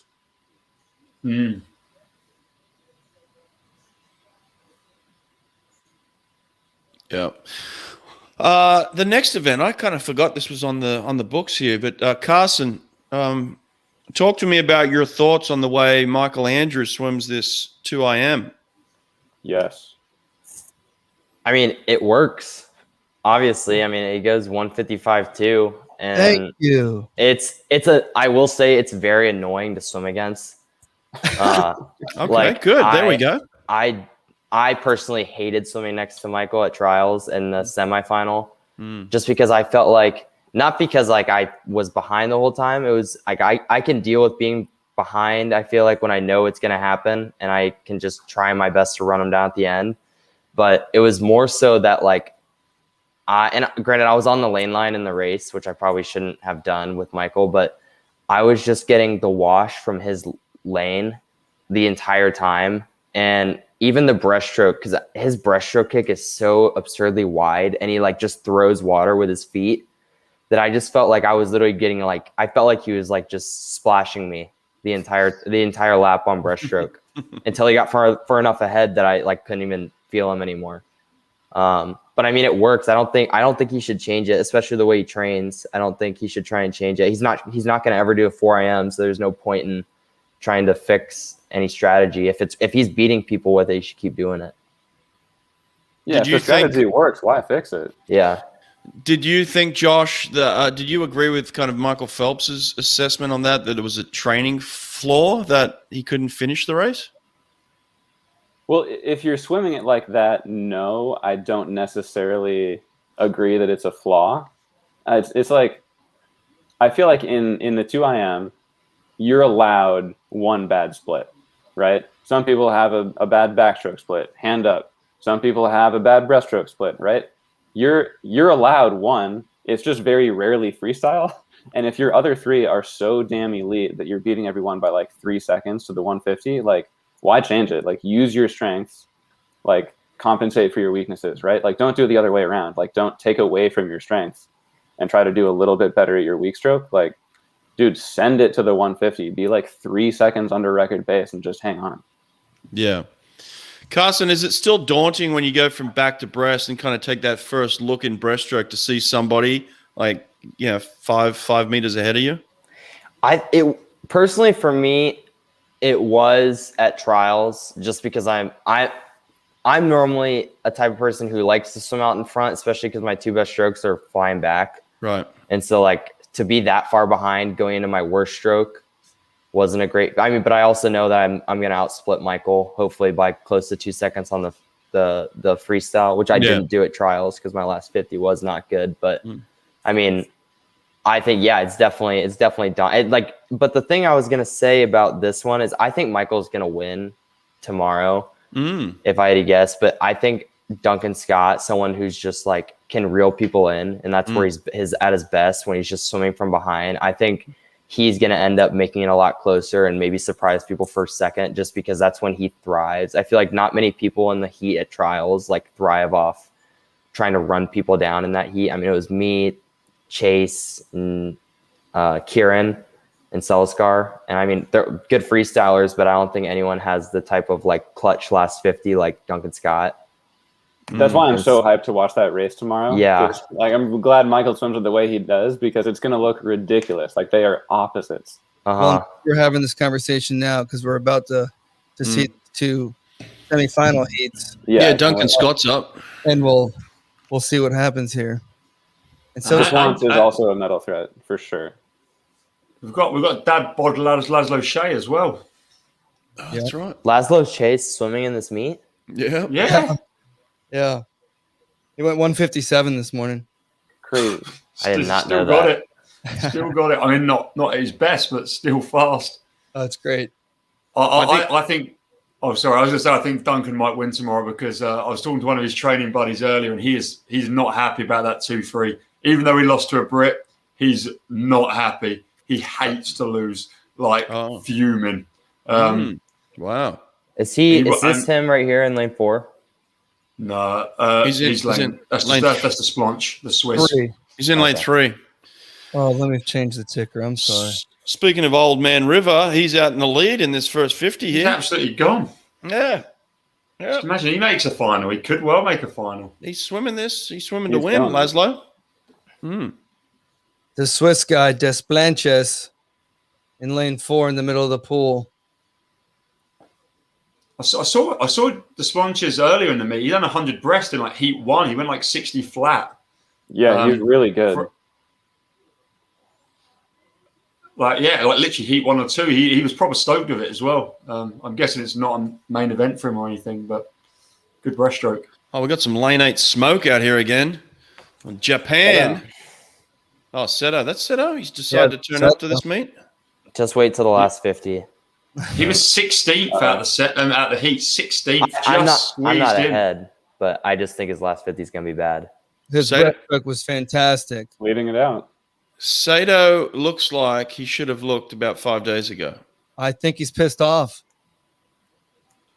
He's like, this is not my last race. Oh, massive pressure. Come on, bud. I was going to say Duncan don't look great, but he's just come for everyone. Yeah. Just walked past everyone, Duncan. Yeah, maybe not Sato. Sato's held on, though. He's going to make the final. Duncan got him. Oh, he's made the final. I don't know if Chase made the final. Oh, my God, Chase. Yeah, I don't think Chase made it. That was bad for Chase. That was a slow heat. I see what you're talking about, Sonny, on the finish there. He just kept breathing the whole way, but it's quick. He just keeps the rhythm going. He used to do the big body-driven straight arm, head down last 7 meters. And I don't know, I think he just didn't catch anything. And I mean, it was still effective. He still won medals and stuff doing it, but I like this way more. I think Blake Prenot talked about doing 53s a couple of years ago and said he kept doing the no breath thing and went like 22 mid, and then he just breathed every 2 and went like 22-0. Just because he keeps the connection and keeps the power. Josh, this is random, but what do you think of Chase wearing the white cap at night? Oh, yeah, that was weird for the 4IM. Both guys wore it at night. Well, so I heard from Gunner that something happened with Chase's black cap, and then Jay wanted to match. So that's why Jay was wearing the white one. Oh, interesting. But I don't know why Kalic keeps wearing the white one. Yeah, I don't know. Maybe he just didn't get like the MP ones that were black. I don't know. Not a huge deal. No, it's just interesting. 158.0. Ooh, 8.0. What's your best, Carson? I want my best on Sunday. I want 157.2. Oh, damn. Would have been third in that semi. Yeah. It's so weird. Like some of the times from like the 2004 Olympics would be doing pretty well here. And then some events were just miles ahead. You went 157.2 at sectionals. What got second? Like 205? My brother got second. 159. Oh, okay. Oh, there's Ken. Ken's in the comments. Fellas, can we get some predictions on 2016 gold medalist Kosuke Hagino here? Ooh, Hagino. Yes. Do you, Sonny? What do you think? I saw he looked all right at ISL, if I recall correctly. You can't bet against a previous Olympic champion, can you? I think Hugo Gonzalez is going to look good. He was 155 at Europeans. I know we talked about him earlier. He's just walked out for me. Yeah, he's looking good. He's looking loose, relaxed. Mitch Larkin has a high ceiling on this event as well. He's a 155 PB. There's a lot of 155s. Yeah. Shun Wang in lane 6 is the Olympic bronze medalist from the last Olympics. Mm-hmm. What about that comment right there? Yes. Yeah, baby. Yeah. That is what we were talking about.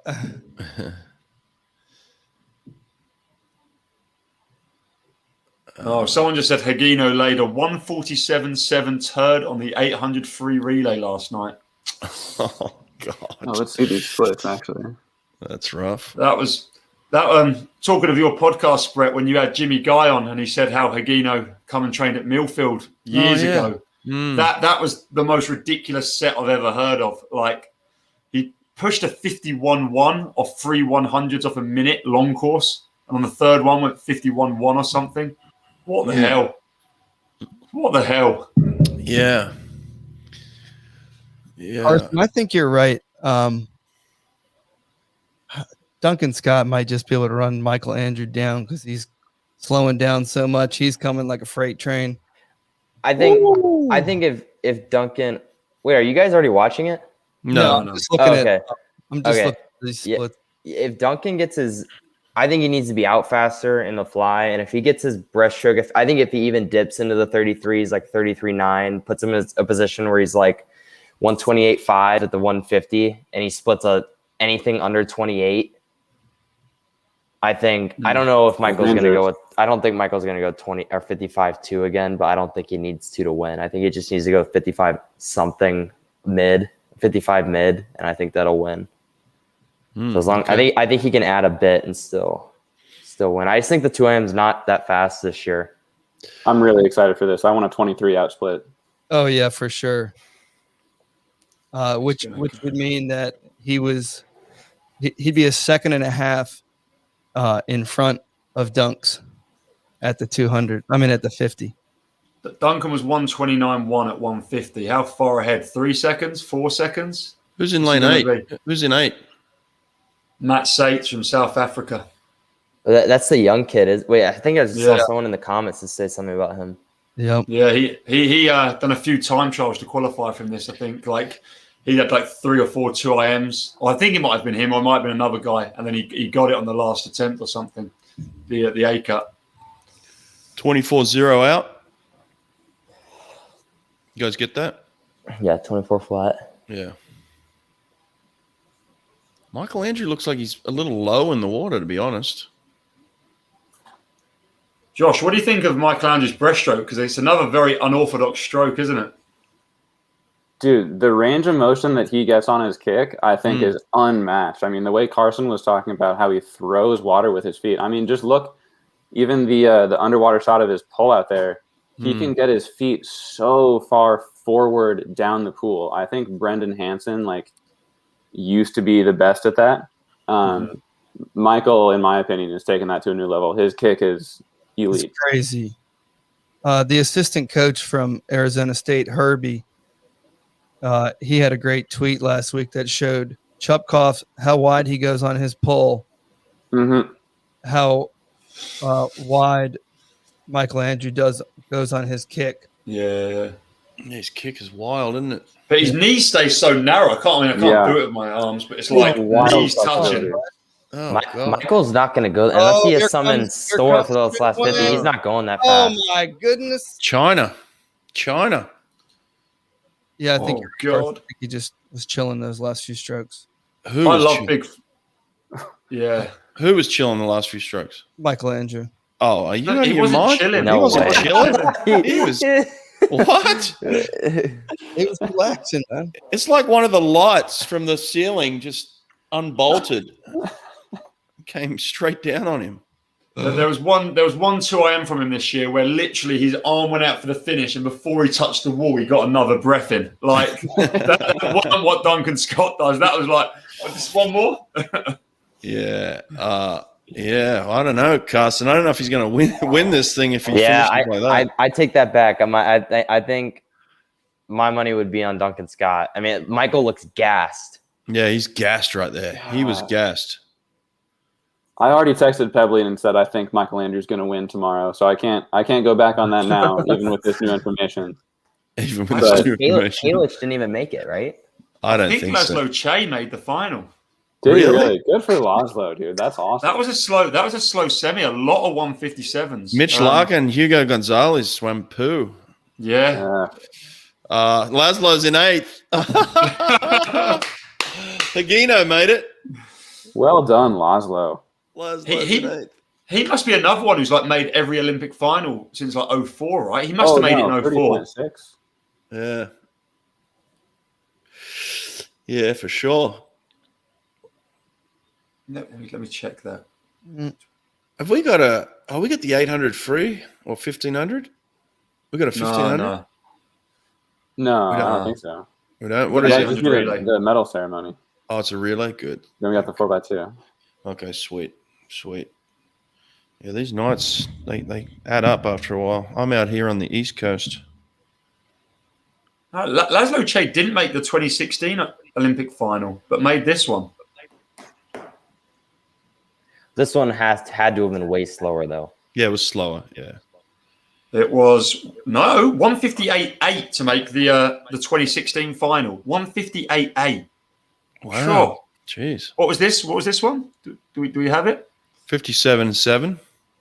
Sheesh. So I guess I was faster. It's over a second faster still. Laszlo was 4th in 04. Who said that? That's crazy. Yeah. That was the mega controversial race as well, wasn't it? Because is that the one with George Bavell? Yeah. Touches before Lochte, allegedly.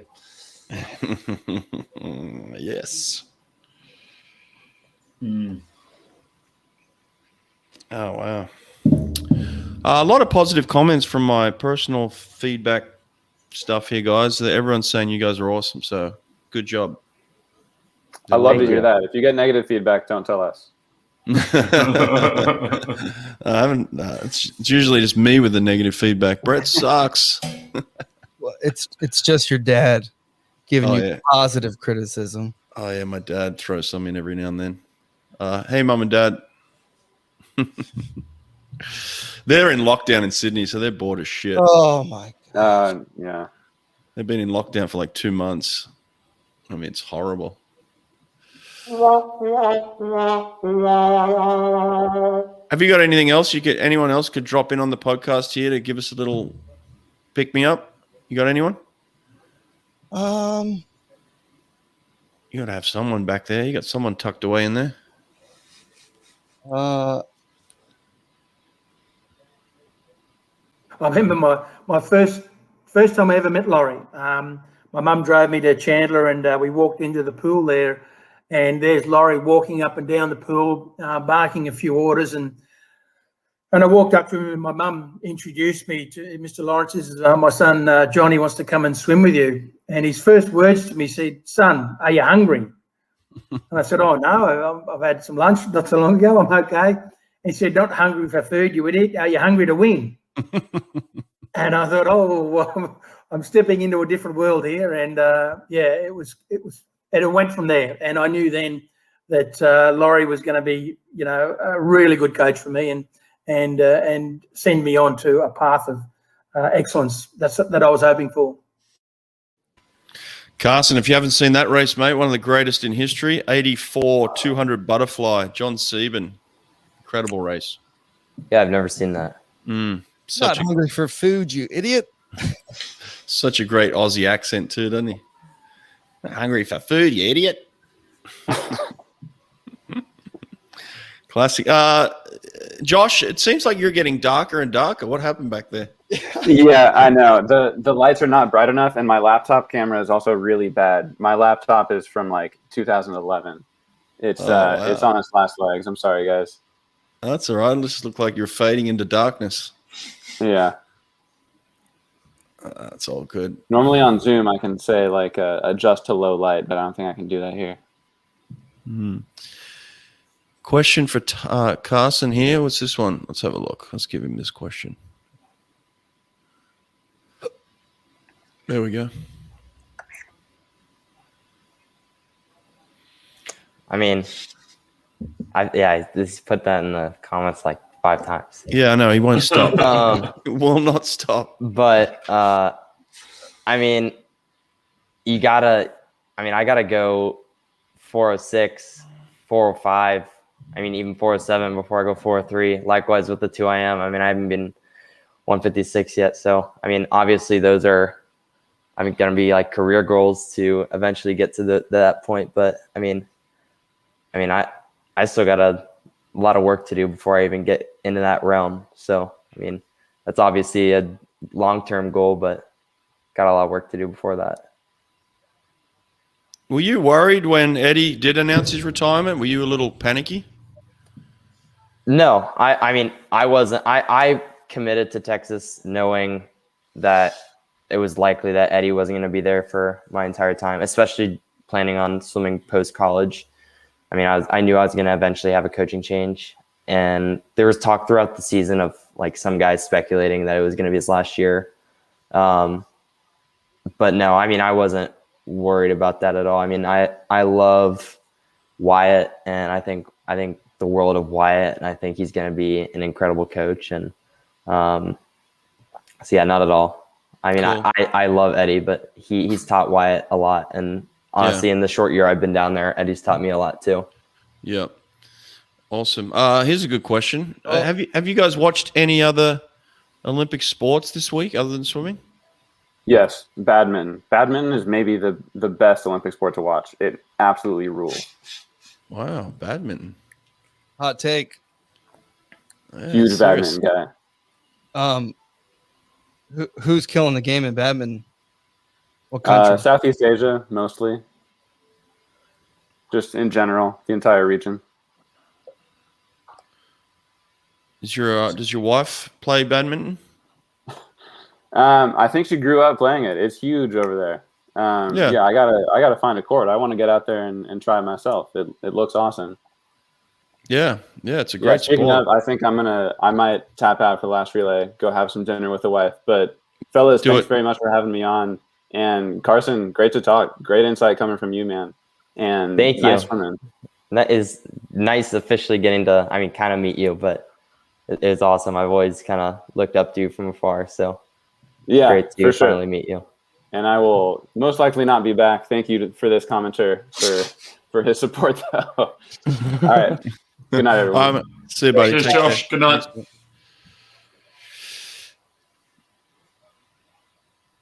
All right. Fair enough. Cool. What's happening at the house there, Carson? It's 11:30 here, so I think Jake's chilling on the couch right in front of me, and everyone else is getting ready for bed or already in bed. So I'm just watching in the kitchen. Jake, come hang out. He's not watching. Jake's been gaming most of the day with Adam Chaney and his friends. So Jake's been having a Jake kind of day, just relaxing, and now he's just watching the Olympics right in front of me. Fair enough. It's a good way to do it. Do you have any plans on any little holiday? Where'd you say you were going, on a break or anything? We're going to Florida, like the Panhandle, next week. And we're going to be there for about a week. And just with all this travel we've done with swimming, we haven't taken a real vacation. Yeah. Without any swimming, just going down there just to enjoy the beach and enjoy family. We haven't taken one for like 3 years. So we're going down next week and take a full break off swimming and then get back into it after that. Good stuff. Yeah, Here's a legitimate question. Sonny, what do you think? She's obviously, I don't know if she's requested, but there's obviously something behind her leading off, isn't there? How far off was she in the two? She was 0.6 yesterday, 0.2 at trials. So she's been 53.1. It's 52.9. She's got a chance. She's in the best form of her life. You know, when you look at like the 400 free was a PB.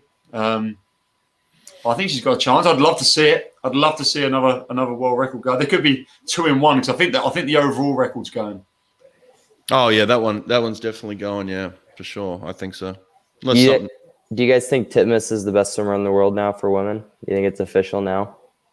I don't know best swimmer because like how can you sort of quantify that? Is Emma McKeon the best swimmer? Like she's great as well. Well, but that's the argument I made the other day. I saw someone that was like, if Titmus beats Ledecky in the 4 free, she's the best swimmer in the world. But then I was wondering about McEwen, and I mean, you could even make the argument. I don't know about this year, but even Regan is still legit and For sure. definitely in that conversation. Has anyone else won an Olympic medal in both back and fly at the same Olympics? What about the American girl? What was her name? Sarah McCall. Did she ever do it? Missy? No. From 04. Natalie Coughlin? Yeah, Natalie Coughlin. Did she do it? Potentially. Maybe back and free. Don't know. Yeah, I don't know. I don't know Natalie's resume, but she was pretty damn good. Even in like ISL, you could say Lily King was the best woman. Like her ISL shine was something absolutely unparalleled. Like just winning. So yeah. I think it is fair to say it. It's probably some Australian that's the best swimmer in the world right now. That's what I I don't think you're wrong. And I was talking to Jake the other day on the way home, and I was like, when's the last time you can remember that the top female swimmer in the world was an American? Because I feel like it's been a pretty long streak of, I mean, Missy Franklin was the best swimmer, I feel like, for a while. Then Ledecky kind of followed her up. Yeah, you're right. It's been a while, so it's nice to see the balance of power kind of evening out again, you know? Yeah, we didn't even talk yesterday in the women's 200 iron, but Kaylee McEwen was the fastest coming in and we obviously withdrew. So she potentially could have got 3 wins. She could have probably done this 4x2 relay as well. She's like fast at everything. Yeah, she's incredible. Here we go. They're lining up, so. She was the number 1 ranked 200 IMer come in. 2081, I think, 2081. But she swam like a 54 low 100 freestyle 1 meet this year. I'm not sure what her 2.3 was. She was doing everything and swimming fast. Yeah, this is going to be a great race. Someone said, wouldn't Hosu be considered top at some point? Yeah, Hosu was probably the best all-round woman at one point. Yeah.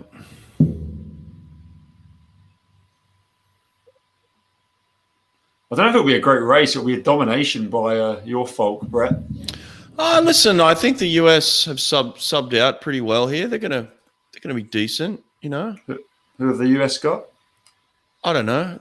I just know there's some people They've got Alison Schmidt, they've got Paige Madden, Katie McLoughlin, and Katie Ledecky on the anchor. Yeah. I still can't believe this 14-year-old. It's madness. 14 swimming the lead off of the Canadians. Yeah, she's leading off. Wow, 14. Yeah, China have Zhang Yifei back from her 2 fly win. She's on the 3rd leg for China. I want one of those little boxes they put the gear in. Those things look awesome. Someone's got to take one of those home. There's the Aussies looking unbeatable. Hey, I must say they've done well with their uniforms. I like them this time around. What is that, Asics? Yeah, Asics. Yeah, look good. Remember South Africa's a couple years, I guess the last time when they looked like Ninja Turtles? Did they? Yeah, they were horrible. Yeah. There's the US, Alison Schmidt leading off. She's been around forever, hasn't she? 2012 Olympic champion in this event. 153, I don't know, 153 something. Look at Penny just sitting there, just like nodding her head. She's a confident girl. I like that. I was going to say Penny could be an upset in 100. I say an upset. She's defending champ, but she could put something out in that 100 free tomorrow. She's got that potential, doesn't she? You just never know what she could drop. I'm surprised McKeon didn't lead off this relay, considering she didn't swim the individual. But obviously, It must be this then. It must be she's shooting for the world record. Yeah. I'm calling 52.9. I think she will have to go out a little faster. She'll have to go out a little faster than she did in the individual. Yeah. Where are you guys at? Carson, where are you at? Splash. They're on the block. They are taking their mark right now. What's the world record? Like the for the first leg? 152.98. 52.98. I'm pretty sure it's 98. That was 09, Federica Pellegrini. What does Titmus have to flip in at the 100? Pellegrini come back real quick, so I don't know. She should be like 56 flat. Okay. I don't know if she's going out that quick right now. No slower than 56 flat. I think she comes back well, doesn't she? Yeah. That's an understatement. Well, there we go. 56.1. She flipped in. So that's what 56.8 come back in. It's a big ask. It's a real big ask. Yeah, that's quick, isn't it? It doesn't look like she's in that sort of form right now. She's not even winning the race. Oh, that's what happened with Tom Dean yesterday. Oh God. Yeah, it's an emotional thing too. You know, like you win and you got to go through all the drug tests, and you go through all the media, and then the emotional letdown. I mean, it's exhausting. That's why I'm so much with Carson on the Duncan Scott to win the 200 IMer, because he had the same thing after. Well, he didn't win; he comes second, but he come back and then split 143.4. He's not slowing up at all. He's there. He's there to win this. I think. She's not even winning this race. She's losing this race. Who's this? China. Yeah.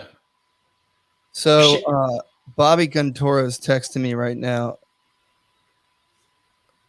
I don't know. He's just not in the chat like a normal person. He was earlier. I saw him pop up earlier. Okay, good. He said, "Watch out! The Chinese girls will be dangerous in this relay.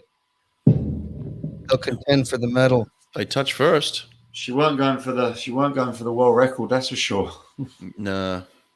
But Dean Boxall's other girl, 155.1 lead off earlier. Bobby. And she weren't even on this relay. And then got canned. Yeah, for Leah Neal. Yeah, that's a little controversial, that one. Yeah, but oh well. Yeah, especially if the Chinese do win. Even more controversial. Oh, the Chinese aren't going to win this. Who's this, McKeon? No, this is not McKeon, is it?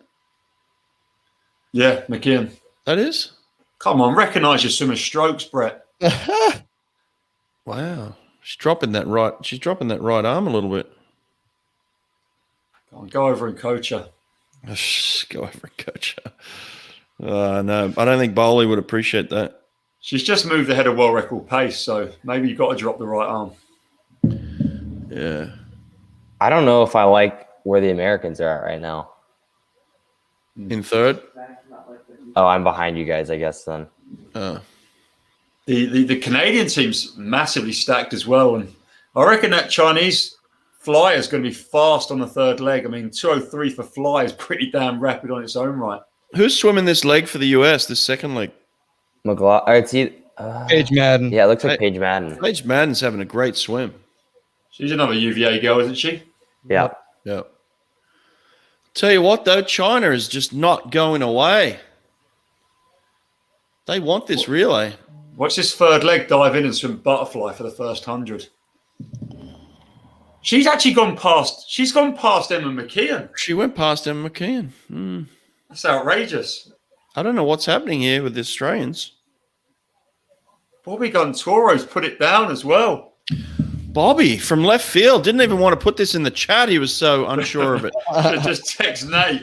Just quiet. Just quietly, eh? He must have had a wager on this. He didn't want anyone to know. God. He's had a little. I don't think he can. I don't think Australia are losing still, but if they do, that relay order, that miss off. Who's closing the Australian relay? Leah Neal, the one that they've put in, the slowest on the team. This is Maddie Wilson, who finaled herself.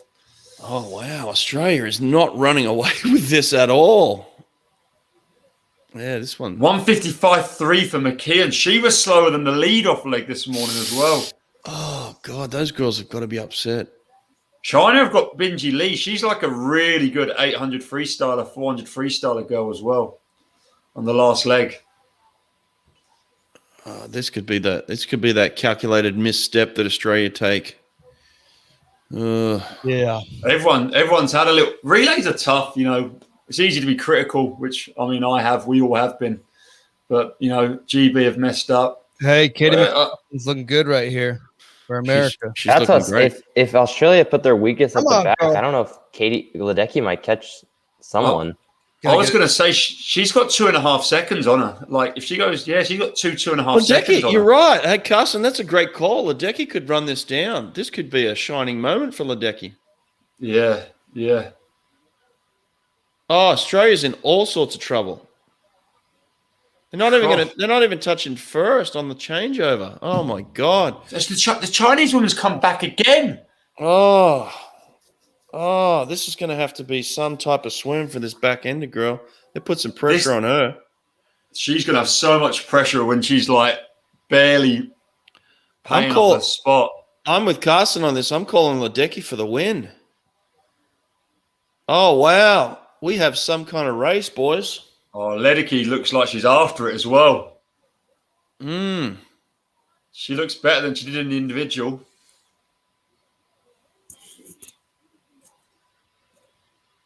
Oh, wow. Oh, mate. Katie McLoughlin 155.3. She was 155.9 this morning, or 156 flat, actually. I think I'd actually like to listen to the coverage on this one, the call on this, you know. Rowdy's going mental right now. Yeah. Mental. They're all on the world record as well. Like, I think Ledecky wins it in an American world record. Oh, yeah, baby. Oh, this is. Oh, wow. I can't watch. China or America? It's not Australia. Australia might not even get a medal. Oh, God. That's how bad it's looking. That's not nice. That's not nice. Come on, Katie. Katie's won all day long. Katie's winning. She looks brilliant. Oh, wow. Katie Ledecky. This could be one of the greatest comebacks in history. Oh, wow. I don't know. Oh, they're just going the same exact speed. Yeah, I don't know if she's got enough in her. Oh. Come on. Oh, dear God. How do you play the Chinese national anthem? That's their second gold of the night. That Zhang Yifei's won 2 golds. And that's a world record. Oh, and a world record. And they swam straight past Australia. Tragic. Bobby Gontora has just won a lot of money. He put a big bet in, I heard. Bobby. Hey? Chinese 154.3, 155 flat, 155.6, 155.3. Jesus. The Americans, Schmitty 156.3, Paige Madden 155.2, McLoughlin, huge third leg 155.3, Katie Ledecky 153.7. Woo. She's still got it. Ledecky came to play. The Australians, Titmus 154.5, McKeon 155.3, Maddie Wilson 155.6, and Leah Neal 155.8. Oh, God. The poor Australian girl. She's breaking down. Is she? That's horrible. That's horrible to see. Yeah, they didn't really put her in the best position, did they? Oh, she looks devastated. Oh, well, listen, boys. This has been a long one. I'm super appreciative, Carson. Well, we're going to let you go, mate. You've done fantastic. Thanks for being here, eh? Thank you so much for having me. This is fun. What was that? That was the applause. Oh, you applauded him out? Yeah. Yeah, mate. Legend. Thanks. Nice to meet you. Thanks for doing this. Spoke really well. Got a lot of positive comments about you, mate. So thank you. I appreciate it. Hopefully I'll be back on one of the podcasts. Yep. Mate, I'd love to have you full podcast. Let's do it. But listen, you got 3 years. You're going to be back here. I'm going to be talking about you in 3 years, just like this, mate. All right. Thank you. Yep. All right. Take care. All the best, Carson. Thank you. Thank you, guys. Cheers, boys. Yep. Yeah.